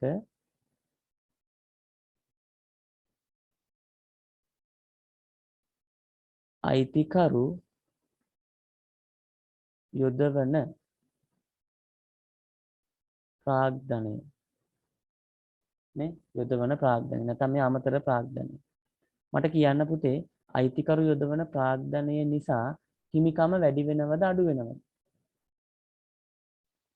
වැඩි වෙනවා. වැඩි වෙනවා. එහෙනම් මම මෙහෙම ලියන්නම්.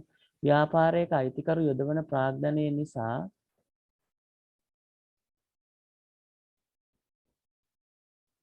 හිමිකමෙහි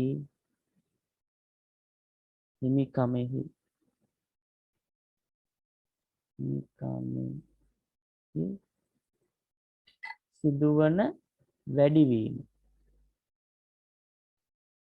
ඔයාලා කිව්ව පුතේ අමතර ප්‍රාග්ධනය නැත්නම් අයිතිකරු ප්‍රාග්ධනය යොදවීම නිසා අයිතිකරුගේ හිමිකම වැඩි වෙනවා කියලා. ඔයාලා කියපු නිසා ලිව්ව පුතේ. හරි නෙමෙයි? ව්‍යාපාරයක අයිතිකරු යොදවන ප්‍රාග්ධනය නිසා හිමිකමෙහි සිදුවන වැඩිවීම. හැර පුතේ මට දැන් කියන්න හිමිකම වැඩි වෙන්න තවත් සාධක තියනවද? අමතර ප්‍රාග්ධනය හැර තවත් සාධක තියනවද හිමිකම වැඩි වෙන්න? ඔව් සර් මොකක්ද තියෙනවා. ඒ? ආදායම්. ආදායම්. එහෙනම් නිර්වචනය මෙහෙම කරන්න පුළුවන් පුතේ. අයිතිකරු යොදවන ප්‍රාග්ධනය නිසා හිමිකමෙහි සිදුවන වැඩිවීම හැර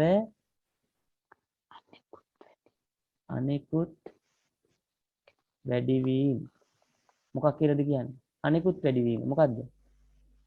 ආදායම් ලෙස හැඳින්වේ. අන්න හරි.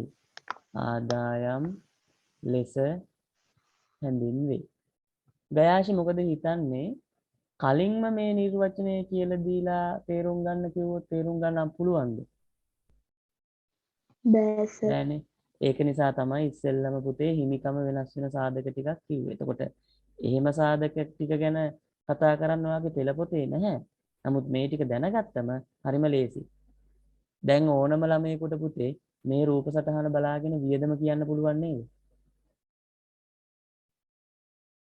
මේ බලන්න වියදම. කියමුද වියදම? දන්නේ නැත්තේ වියදම. දන්නේ මොකද්ද? ගැනිලි. නේද? නේද ගයාෂි? ඔව් සර්. කොහමද? ඔයා කියන්න බලන්න වියදම ගැන. ව්‍යාපාරයක අයිතිකරු සිදු කරන මොනවද?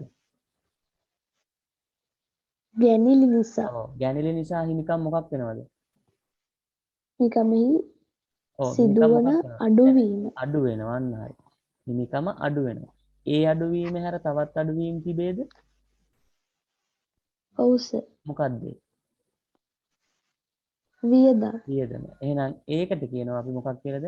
වියදම ලෙස හැඳින්වේ කියලා. මෙන්න මෙහෙම නිර්වචනය කරන්න පුළුවන්. ව්‍යාපාරයක අයිතිකරු සිදු කරන ගැනිලි නිසා අයිතිකරුගේ හිමිකම අඩුවේ. එම අඩුවීම හැර අනෙකුත් අඩුවීම් වියදම් ලෙස හැඳින්වේ. වියදම් ලෙස හැඳින්වේ. එහෙනම් ඔන්න වියදමත් පුතේ නිර්වචනය කරා බොහොම පහසුවෙන්. හරි. අපි දැන් ආදායම් නිර්වචනය ගත්තනේ. මේකට උදාහරණ ටිකක් ලියලා තියන්න. නිදසුන්. නිදසුන් ලියන්න පුතේ. විකුණුම් ආදායම්. අපිට ඕන නම් පුතේ අපි සල්ලි කාට හරි ණයට දීලා තියෙනවා නම් අපිට එයාගෙන් පොලියක් ගන්න පුළුවන්. පොලි ආදායම්. සමහරලාට පුතේ භාණ්ඩ විකුණනම අපිට කොමිස් ලැබෙනවා. කොමිස් කියන්නේ ආදායම. කොමිස් ආදායම්. අපි ගාව කඩකාමරයක් කුලියට දීලා තියෙනවා නම් පුතේ අපිට සල්ලි ලැබෙනවා. අපිට ඒවට කියන්න පුළුවන් කුලී ආදායම් කියලා.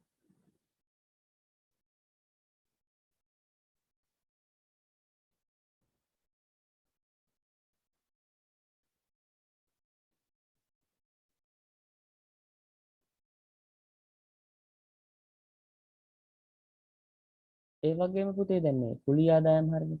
ඒ වගේම අපිට අපි ගාව මුදලක් තියෙනවා නම් අපිට පුළුවන් සමාගම් වල මුදල් ආයෝජනය කරන්න. නේද? ඒතර සමාගමක අපි කම්පැනි එක අපි මුදල් ආයෝජනය කරාම අපිට ඒ සමාගම් වලින් ලැබෙනවා ලාභාංශ. ලාභාංශ. ඒකත් පුතේ අපේ ව්‍යාපාරයට ආදායමක් විදිහට හඳුනා ගන්න පුළුවන්. ලාභාංශ ආදායම. මෙන්න මේ ආකාරවලට ව්‍යාපාරයට පුතේ ආදායම් ලැබෙන්න පුළුවන්. ආදායම කියලා කියන්නේ එහෙනම් අයිතිකරු යොදවන ප්‍රාග්ධනය හැර අයිතිකරුගේ අයිතිය වැඩි වෙන්න බලපාන අනෙකුත් සාධක. අයිතිකරු ප්‍රාග්ධනයේ දෙව්වම පුතේ ඒක අමතර ප්‍රාග්ධනයක් නේ. ඒක උපයපු ආදායමක් නෙමෙයි. ඒ අමතර ප්‍රාග්ධනය හැර හිමිකමෙහි සිදුවන අනිකුත් වැඩිවීම් ආදායම් ලෙස හැඳින්වේ.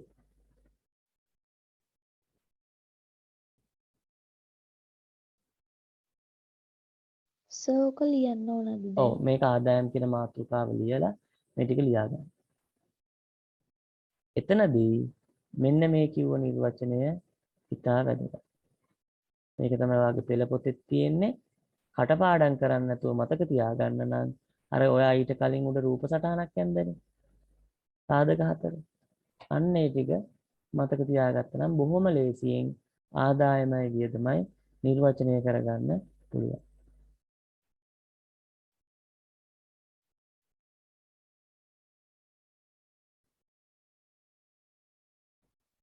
මේ ටික ඔයාලා පොතේ සටහන් කරගන්න. සටහන් කරගෙන ඉවර නම් මැසේජ් එකක් දාන්න පුතේ.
හරිද පුතේ?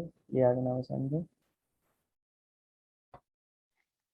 හරි සර්. එහෙනම් අපි ලියමු පුතේ. ඔව් හරි. හරි ලියාගන්න.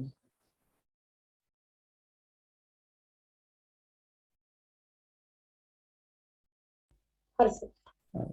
අපේ ඊළඟ අවසාන මාතෘකාව පුතේ වියදම්. ලියාගන්න මාතෘකාව වියදම් කියලා.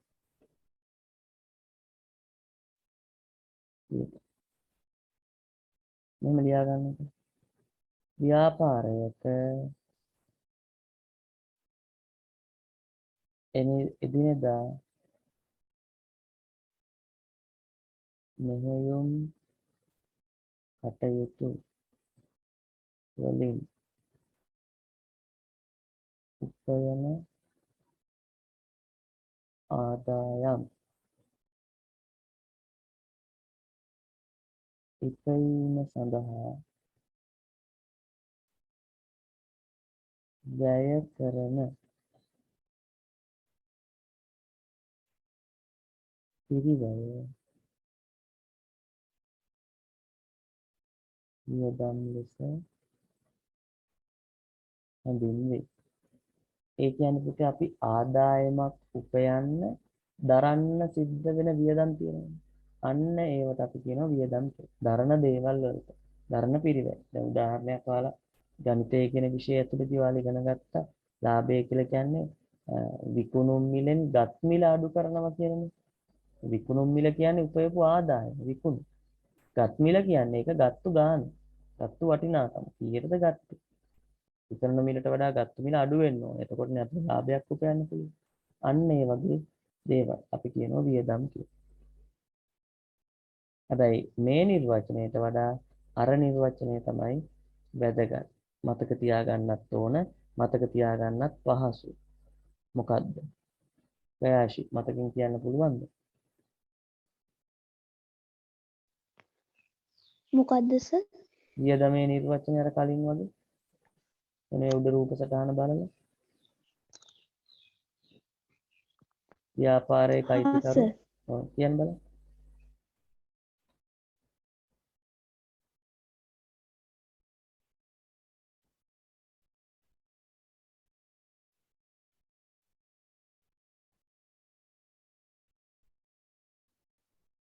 කියන්න පුතේ. ව්‍යාපාරයක අයිතිකරු මොනවද කරන්නේ?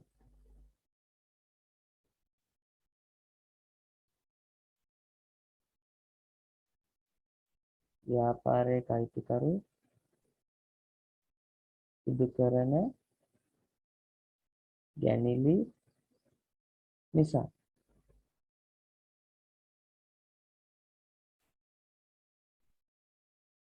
හිමිකමෙහි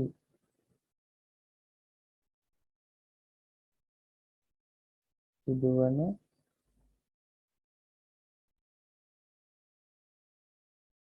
අඩුවීම හැර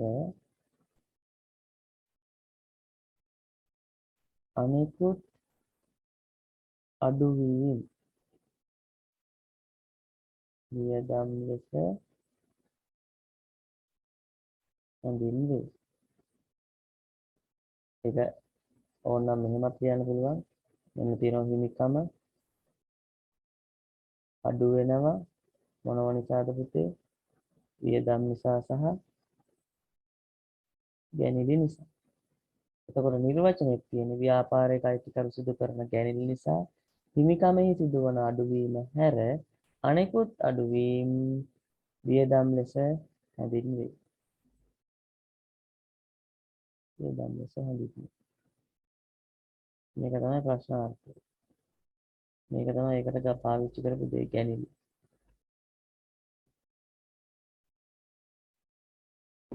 ඊට පස්සේ පුතේ මෙතෙන්ට නිදසුන් ටිකක් කියලා තියාගන්න. නිදසුන්. මොනවද කරපු වියදම්? කාණ්ඩ මිලදී ගැනීම. විදුලි බිල. සේවක වැටුප්. ගොඩනැගිල්ල පුතේ අපි කුලියට අරන් නම් බිස්නස් එකක් කියලා කරන්නේ. ගොඩනැගිලි කුලී.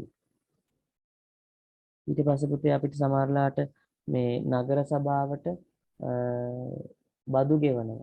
ඔයාලා ඒක අහලා තියෙනවා පරිපණම් කියලා. පරිපණම් ගෙවි.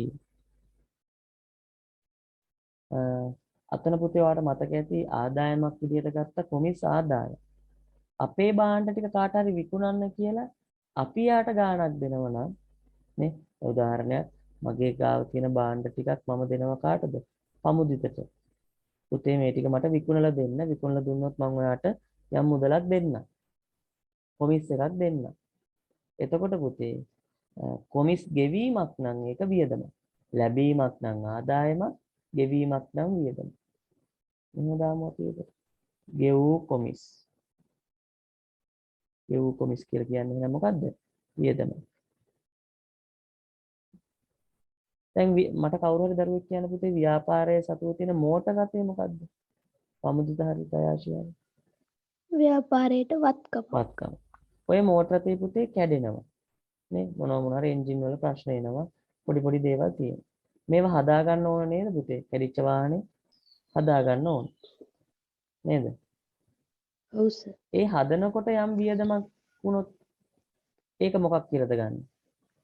මොකක් හරි දෙයක් වියදමක් කියලා. වියදමක් විදිහට ගන්න. තේරුණාද පුතේ? එහෙනම් මෝටර රථයේ වත්කමක් තමයි. ඒක නඩත්තු කරන්න යනකොට ඒකට තෙල් ටිකක් ගහනකොට ඒවා අපි ගන්න වියදම් විදිහට. එහෙනම් මෝටර රථ අලුත් වැඩියාව වියදමක් කියලා ලියා ගන්න. මෝටර රථ අලුත් වැඩියාව වියදම. ඒ වගේම ව්‍යාපාරයේ භාණ්ඩ විකුණනකොට අපි ප්‍රචාරණය කරනවා. ඇඩ්වර්ටයිස්මන්ට්. ප්‍රචාරණයක් පුතේ වියදමක් විදිහට තේරුම් ගන්න. අපි සමහර විට පුතේ භාණ්ඩ විකුණනකොට පාරිභෝගිකයන්ට අපේ භාණ්ඩවල ලකුණු කරපු මිලෙන් ගාණක් අඩු කරනවා. ඔයා අහලා තියෙන්නේ වට්ටම් කියලා. අපි වට්ටමක් දෙමු පාරිභෝගිකයන්ට. දුන් වට්ටම්. දුන් වට්ටම් කියලා කියන්නේ වියදම. ඇයි? අපි පාරිභෝගිකයට වට්ටමක් දෙනවා. ගන්න හිතන් ඉඳපු ගානට වඩා තවත් ටිකක් ගාන අඩු කරලා තමයි පාරිභෝගිකයට දෙන්නේ. ඒක වට්ටමක් දෙන එක ව්‍යාපාරයට පාඩුයි. පාඩුවක් කියලා කියන්නේ වියදම. අපි අර බැංකු ණය ගන්නවා කිව්වා නේද? මේක ආශි. ඔව් සර්. බැංකු ණය කියන්නේ ව්‍යාපාරයට මොන වගේ දෙයක්ද? බැංකු ණය. බැංකුවෙන් ගන්න ණය. වගකීමක්. වගකීම.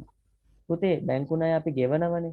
ගත්තු ගානම ගෙවනවා නම් කමක් නැහැ. හැබැයි පුතේ අපි ඇත්තටම බැංකු වලින් ණය ගත්තම ගත්තු ගානට වඩා වැඩිපුර ගානක් අපි ගෙවනව නෙමෙයි. ඔව් සර්. පොලියත් එක්ක. අන්න හරි. පොලිය. එහෙනම් පොලිය කියන්නේ මොකද්ද? වියදමක් සර්. වියදමක්. පොලි. පොලි කියලා ඌවට තේරෙන්නේ නැති නිසා අපි මෙහෙම දාමු. ණය පොලි කියලා. ණය පොලි. ණයට ගෙවන පොලි. ණය පොලි. තව තවත් දේවල් ඉතින් තියෙනවා පුතේ. වියදම් නම් ගොඩාරියක් තියෙනවා ඇත්තටම. ඔය මොනම දෙයකටත් වැඩිය වියදම් ඇතුළේ තියෙන දේවල් ගොඩාක් තියෙනවා. තව දේවල් අපි ඉදිරියේදී ටික ටික ඉගෙන ගමු. මේ ටික ඔයාගේ පොතේ සටහන් කරගන්න.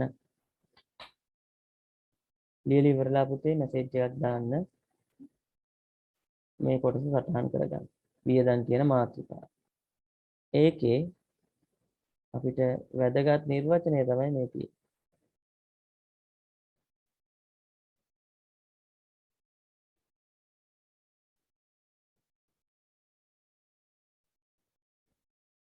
හරි.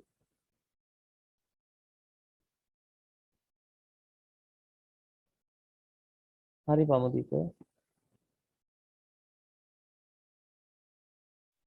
මම මේකේ රෙකෝඩින් එක අප්ලෝඩ් කරනවා YouTube එකට. ඊට පස්සේ ඔයාලට ආපහු බලන්නත් පුළුවන් මේ අන්තිම ටික. කොහොමත් තව පොඩි ප්‍රමාණයක් තමයි සාකච්ඡා කරන්නේ. අරක තිබුණු අභ්‍යාස. ඒකෙත් අභ්‍යාස ඔයාලට දෙනවා. හෝම්වර්ක් විදිහට කරන්න. ඊළඟ දවසේ ඔන්ලයින් පන්තියේදී ඒ ටික සාකච්ඡා කරනවා. हर्ष थैंक यू। हर पुते सनी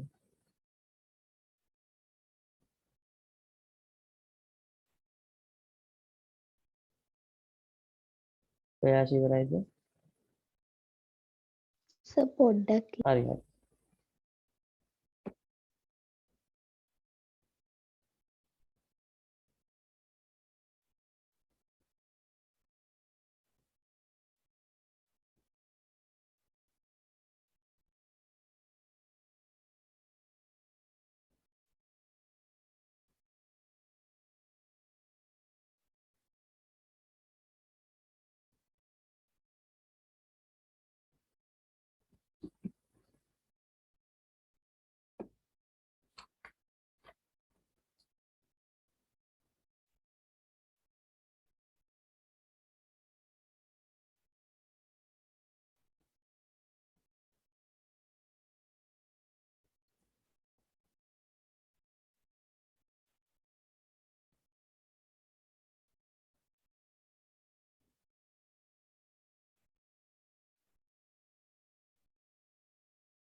හරි පුතේ.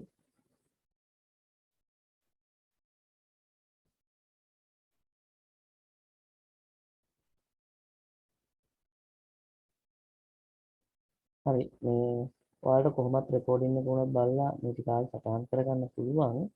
ඒක නිසා මම මේ ඊළඟට ලෑස්ති වෙන්නේ ඔයාලට මේ විත් අභ්‍යාසයක්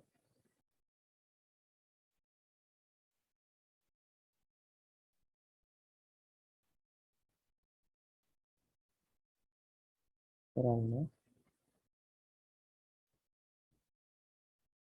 ඔයාලගේ පෙළ පොතේ අභ්‍යාසයක් තියෙනවා ඔයාලා දකින්න ඇති. ටිකක් ඒක බලන්න පුතේ.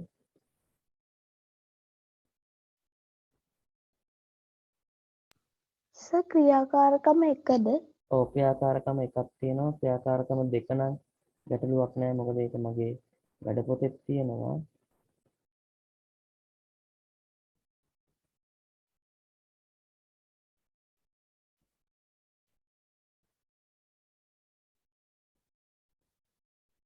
බලන්න පුතේ ක්‍රියාකාරකම එක පෙළ පොතේ මම ඔයාලට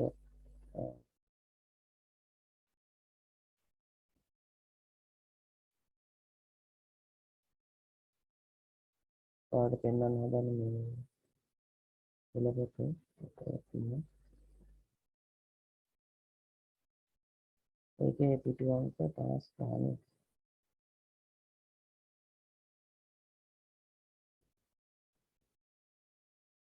හරි මේ තියෙන්නේ.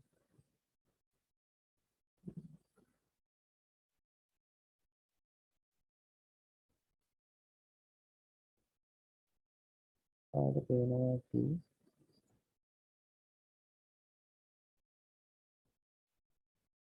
මෙතන තියෙනවා වර්ග කරන්න කියලා.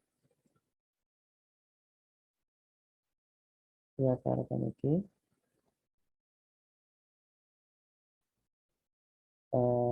යසුරු සම්පත්තියේ ව්‍යාපාරයේ පහත දක්වා ඇති අයිතම වත්කම් වගකීම් හිමිකම් ආදායම් ශීර්ෂ යටතේ වර්ග කරන්න කියලා තියෙනවා. එතකොට පුතේ ඔයාලා දැන් දැනටමත් දන්නවනේ.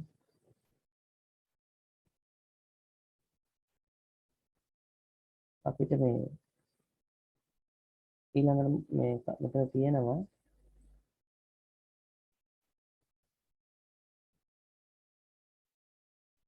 බැංකු ණය. විදුලි ගාස්තුව. විදුලි ගාස්තුව එතකොට පුතේ අපි ගන්නේ වියදමක් විදිහට. වගකීමක්. වගකීමක් නෙමෙයි. දැන් මම කියන්නේ විදුලි බිල, විදුලි ගාස්තුව පුතේ ගෙවල නැත්තම් තමයි වගකීමක් වෙන්නේ. සාමාන්‍යයෙන් විදුලි ගාස්තු ව්‍යාපාරේ නිතරම ගෙවනවා. මේ හැම මාසෙම ගෙවනවා. ගෙවා ගන්න බැරි වුණොත් තමයි වගකීමක් වෙන්නේ. මේක මතක තියාගන්න පුතේ වියදමක්. බැංකුවෙන් ගන්න ණය ඒක ගෙවිය යුතු නේද? ගෙවිය යුතුයි කියන්නේ ඒක තමයි මම කිව්වේ. ගෙව්වේ නැත්තම් නේ ගෙවිය යුතු. දැන් උදාහරණයක් මම මෙහෙම කියන්නම්කෝ. පුතේ අපි හිතමු පන්ති ගාස්තු ගෙවනවා. පන්ති ගාස්තු ඔබේ දෙමව්පියන්ට වියදමක් නේ ගෙදරට. ඒක පිළිගන්නවද? ගෙවිය ඔව් සර්. යුතුයි කියලා වෙන්නේ පුතේ ඔයා අපිටම පන්ති ගාස්තු මාසෙක ගෙවා ගන්න බැරි වුණා නම්. ගිය මාසේ පන්ති ගාස්තුව ගෙවන්න බැරි වුණා. ඒතර ගිය මාසේ පන්ති ගාස්තුව ඔයා ගෙවිය යුතුයි. පැහැදිලිද? ඒක ගෙවිය යුතුයි. මේ මාසෙක ගෙවන්න ඕන එකක්. ඒක මේ මාසේ කැමති දිනයක ගෙවන්න පුළුවන්. විදුලි බිලත් එහෙමනේ. ගිය මාසේ ගෙවලා නැත්නම් ඒක ගෙවිය යුතුයි. ඒක අපේ වගකීම. ගිය මාසේ මොක ගෙවුවනම් ඕක අපිට මේ මාසේ වියදමක්. තේරුණාද?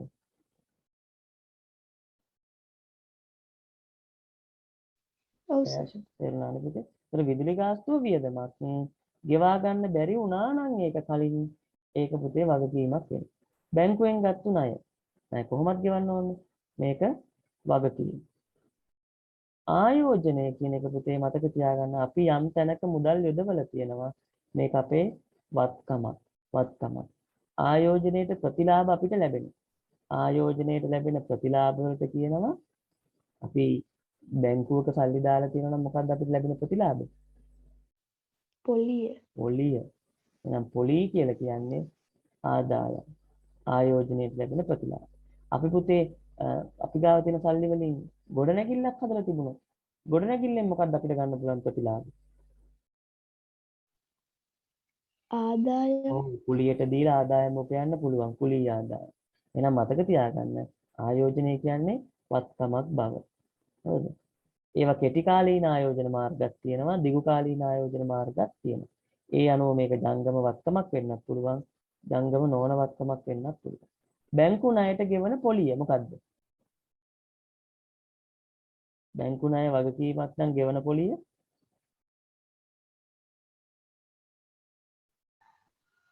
ගෙවන පොලිය වියදමක්. වියදම. ප්‍රාග්ධනයේ ඉතින් කවුරුත් දන්නවනේ හිමිකම් කියන. ප්‍රාග්ධනයේ හිමිකම්. ලද කොමිස් ලැබුණම ආදායම්. ආදායම්. විකුණුම් භාණ්ඩ විකුණලා මොනවද අපිට ලැබෙන්නේ? ආදායම්. ආදායම්. ගෙවූ කොමිස්. ලද කොමිස් ආදායම නම් වියදම්. ගෙවූ කොමිස් අන්න හරි. වියදම්. මෝටර රථය වත්කම්. වත්කම්. ආයෝජන පොලී ආදායම්. පේනෝනේ පුතේ. මෙන්න මේකම. වත්කම්. නෑ. ආයෝජන පොලි. ආයෝජනයේ වත්කම. ඒකට ලැබෙන ප්‍රතිලාභය මතක තියාගන්න ආදායමක් බව. හරිද? මම ඒක ඉදිරියේදී දෙන්නම්. කොහොමත් ඔයාලට මේකට මම වගුවක් දෙනවා. යම් යම් දේවල් ටිකක් මතක තියාගන්න. ආයෝජන පොලි ආදායම්. ආයෝජනයේ වත්කමක් නම් වත්කමට ලැබෙන ප්‍රතිලාභය ආදායමක් කියලා මතක තියාගන්න. බැංකු ණය කියන්නේ වගකීමක් නම් බැංකු ණයට ගෙවන දේ වියදමක් බව මතක තියාගන්න. බැංකු ණය වගකීමක් ණයට ගෙවන්නේ පොලිය වියදම. ආයෝජනයේ වත්කමට ලැබෙන්න ඕන ආදායම. හොඳද? දැන් මේ ව්‍යාපාරයක වාහනයක් තියෙනවා. වාහනේ වත්කමක්නේ. ඒතර මේ වාහනෙන් කොහොමද පුතේ අපි ප්‍රතිලාභයක් ගන්න? මොකක් කරන්න පුළුවන්ද අපිට වාහනේ? බඩු ප්‍රවාහනය කරන්න භාණ්ඩ පුළුවන්. ප්‍රවාහනය කළා මොකක් කරන්න පුළුවන්ද? කුලී ආදායමක් ගන්න පුළුවන් නේ. කුලී ආදායම. එතකොට ඒක ආදායමක්. ඒතර වත්කමට ලැබෙන ප්‍රතිලාභය ආදායමක්. මතක තියාගන්න. ප්‍රචාරණය වියදමක්. වියදම. මෝටරත් ඒ අලුත් වැඩියා කරන්න දීපු දේ වියදමක්. වියදම. ණය ගැති වත්කම්. වත්කමක් ජංගම වත්කම්නේ. ණය හිමි වගකීම්. වගකීම්. අපි යාට සල්ලි ගෙවන්න ඕන වගකීම්. ඔන්න ඔය විදිහට පුතේ වර්ග කරගන්න තියෙනවා. ඉතින් මේක ශීර්ෂ යටතේ වර්ග කරත් කමන්නේ. ඒ කියන්නේ මෙන්න මේ වගේ වගුවක් ගහලා තීරු වලට වත්කම්, වගකීම්, හිමිකම්, ආදායම්, වියදම් කියලා දාලා ඕව පුතේ ඒ තීරු වල ලියන්න. හරිද? ඒතර ක්‍රියාකාරකම එක්ක ඔයාගේ පොතේ කරලා තියාගන්න. ඊට පස්සේ මගේ වැඩ පොතෙත් ඇතිනේ අභ්‍යාසය. ඒකේ මම පළවෙනි එක පොඩ්ඩක් කියලා දෙනවා. ඊට පස්සේ ඔයාලට මේක තනියෙන් කරන්න පුළුවන්. වැරදි නිවැරදි කිරීම මම ලබන සතියේ කියලා දෙන්නම්. පළමු 10ට. හරි. පිටු අංක 70. පොඩි අභ්‍යාසයක් තියෙනවා. පිටු අංක 70. මෙතන තියෙන්නේ හරි වැරදි හරි දාන්න තියෙන්නේ. මෙන්න මෙහෙමයි දාන්න. රයන් තාරණ විදුලි උපකරණ අලෙවි කිරීමේ ව්‍යාපාරයක් පවත්වාගෙන යයි. ඔහුගේ ව්‍යාපාරයේ පහත අයිතම දැක්වේ. දැන් විදුලි උපකරණ අලෙවි කරන්නේ. ඒව විකුණන තැන. එයා ගාව තියෙන විදුලි උපකරණ. තොග නේද පුතේ? භාණ්ඩ තොග නේද? තොග. මේක වත්කමක්ද වගකීමක්ද? වත්කමක්. වත්කම. කෙටි කාලීන වත්කමක්ද දිගු කාලීන වත්කමක්ද? ජංගමද ජංගම නොවනද? ජංගම වත්කම්. ජංගම. එහෙනම් මෙන්න මෙතෙන්ට හරියක් දාන්න. හරිද පුතේ? ඊට පස්සේ දින මම මේකත් කියලා දෙන්නම්. මුදල් ගණන් කිරීමේ යන්ත්‍රය. අර සල්ලි ගණන් කරන්න මැෂින් ඔය බැංකුවල එහෙම තියෙන මේ වගේ එකක්. හැබැයි මේක තියෙන්නේ පුතේ ව්‍යාපාරේ මේ විදුලි උපකරණ ගණයට නෙමෙයිනේ මේකයි තියෙන්නේ. මේක මේ පරිගණක සම්බන්ධ එකක් නේ පරිගණක යන්ත්‍රයක්. ඒතකොට මේක මේ ව්‍යාපාරිකයා තියාගෙන ඉන්නේ ව්‍යාපාරයේ ප්‍රයෝජනය. සල්ලි ගණන් කරන. ඒක මොකද්ද ව්‍යාපාරය? වත්කමක්. මොන වත්කමක්ද?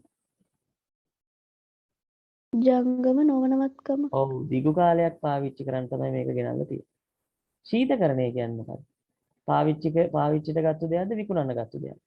මේ ව්‍යාපාරයේ හැටියට හොඳ විකුණන්න ගත්ත දෙයක්. විකුණන්න ගත්ත දෙයක්. එහෙනම් මේවටත් කියන්නේ තොග කියලා නේ පුතේනේ. තොග. ජංගම වත්කම.